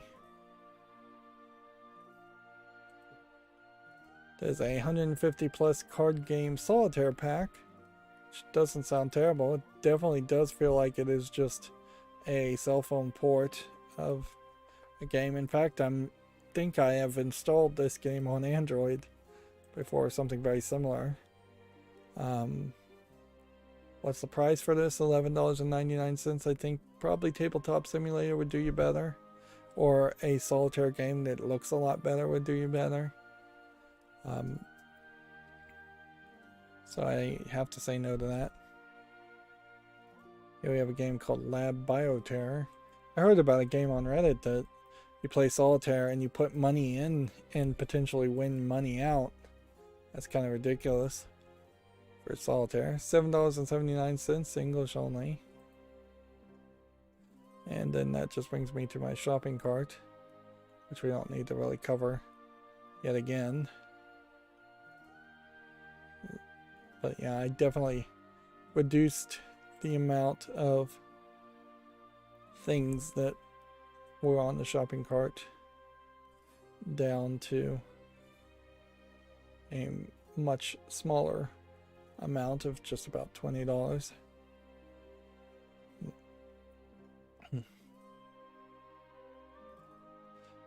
It definitely sucks being frugal, but that is the mature adult thing to do, particularly nowadays, and right what the economy is it is. Alright, so now I'm going down my Twitter feeds to see if there's any new news to talk about, and then we'll be done for today.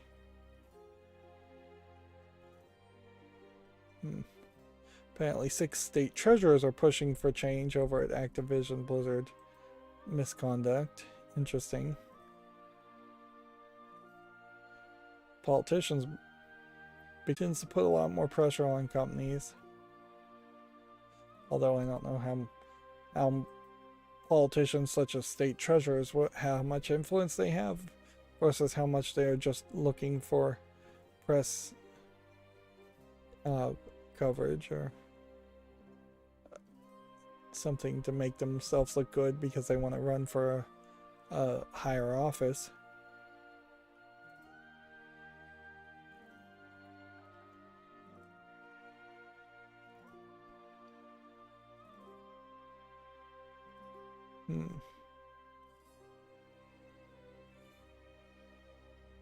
Yeah, it doesn't seem like a ton of new news has happened. I've also seen Twitter having problems, seemingly.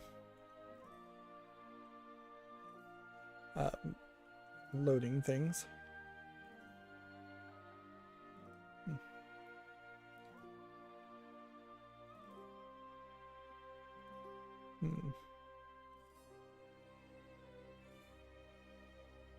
YouTube is exploring new ways to help creators make better videos. Soon you'll be able to view data on your audience, search trends, as well as the popular searches across YouTube for the past 28 days. So it's going to be easier to know what people who are watching your videos are searching for and pander to that more.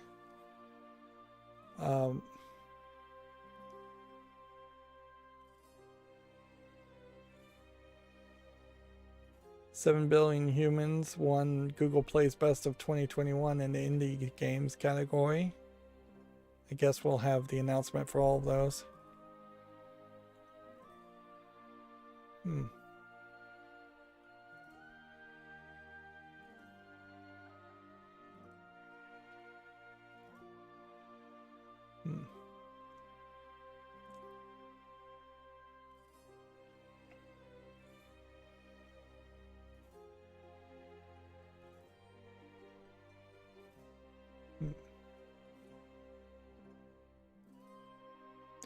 Cyan's storefront sells books that look like the Mislinking books, or the Mislinking book and Sirius's and Akinar's Trap Notebook from the first game. Didn't know they sold that. That's an interesting thing to potentially get if you need a notebook. Questionable though, do people really need notebooks? And there definitely was a point where it looked like there was going to be more digital tablets that could read handwriting a lot better, and they've really not improved upon that concept as much as they should, because you really should be able to just write on any piece of paper on top of a tablet, and it should just be able to pressure sensitivity wise read that writing and scan that into actual typed in text, not just scan it into potentially a picture. And there are some devices that do that, but they are expensive and they are not frequently available. And it's not really reasonable to scan in all of your notebook later.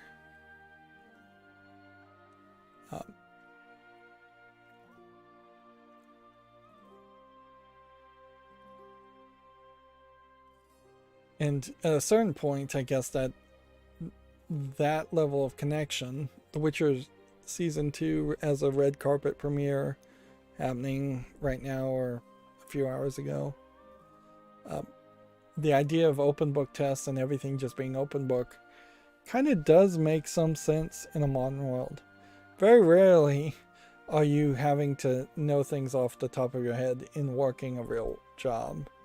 You have to know a lot off the top of your head, otherwise you look like a complete idiot and get fired fairly quickly. But it's not insane to think that plumbers and such have their standards and guide books and they have those to refer back to.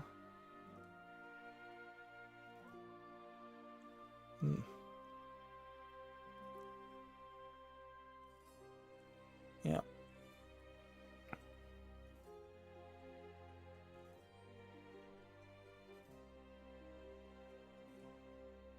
There's, in these books, 96 line pages. And there's only like one picture of them for these mist books. So, we're paying probably a fairly high premium for what is just a notebook. Video Games Chronicles says Grid Legends gameplay reveal and release date announcement is coming Friday. As far as news, here GameDeveloper.com says 6 state treasurers push for change over the Activision Blizzard misconduct. This is California, Massachusetts, Illinois, Delaware, and Nevada. I wonder though how much of this is really just them low on cash and intentionally targeted a very recognizable and known to be pretty bad company and are bringing these lawsuits specifically because their state budgets are low. And this might be a great way of, if not making up the difference, of at least shifting the blame. Well, apparently that's not going to load. Well, whatever. Yeah, we didn't really... We have had some network trouble, certainly, but not really a lot. Oh, I just recognized that OBS, when it reconnects, resets the amount of dropped frames. Ooh, well, that's useless. That is totally useless to reset that counter. Well, whatever. That's going to be it for this stream. As always, I ask you to like, share, subscribe, comment, and watch every second of my videos. If you want to friend or follow me on any social media sites, there's a whole bunch of links down below. And if you want to support me further, there's a link to Patreon, or you can friend me on Steam and gift me a game off my wishlist. Thank you for watching. Have a good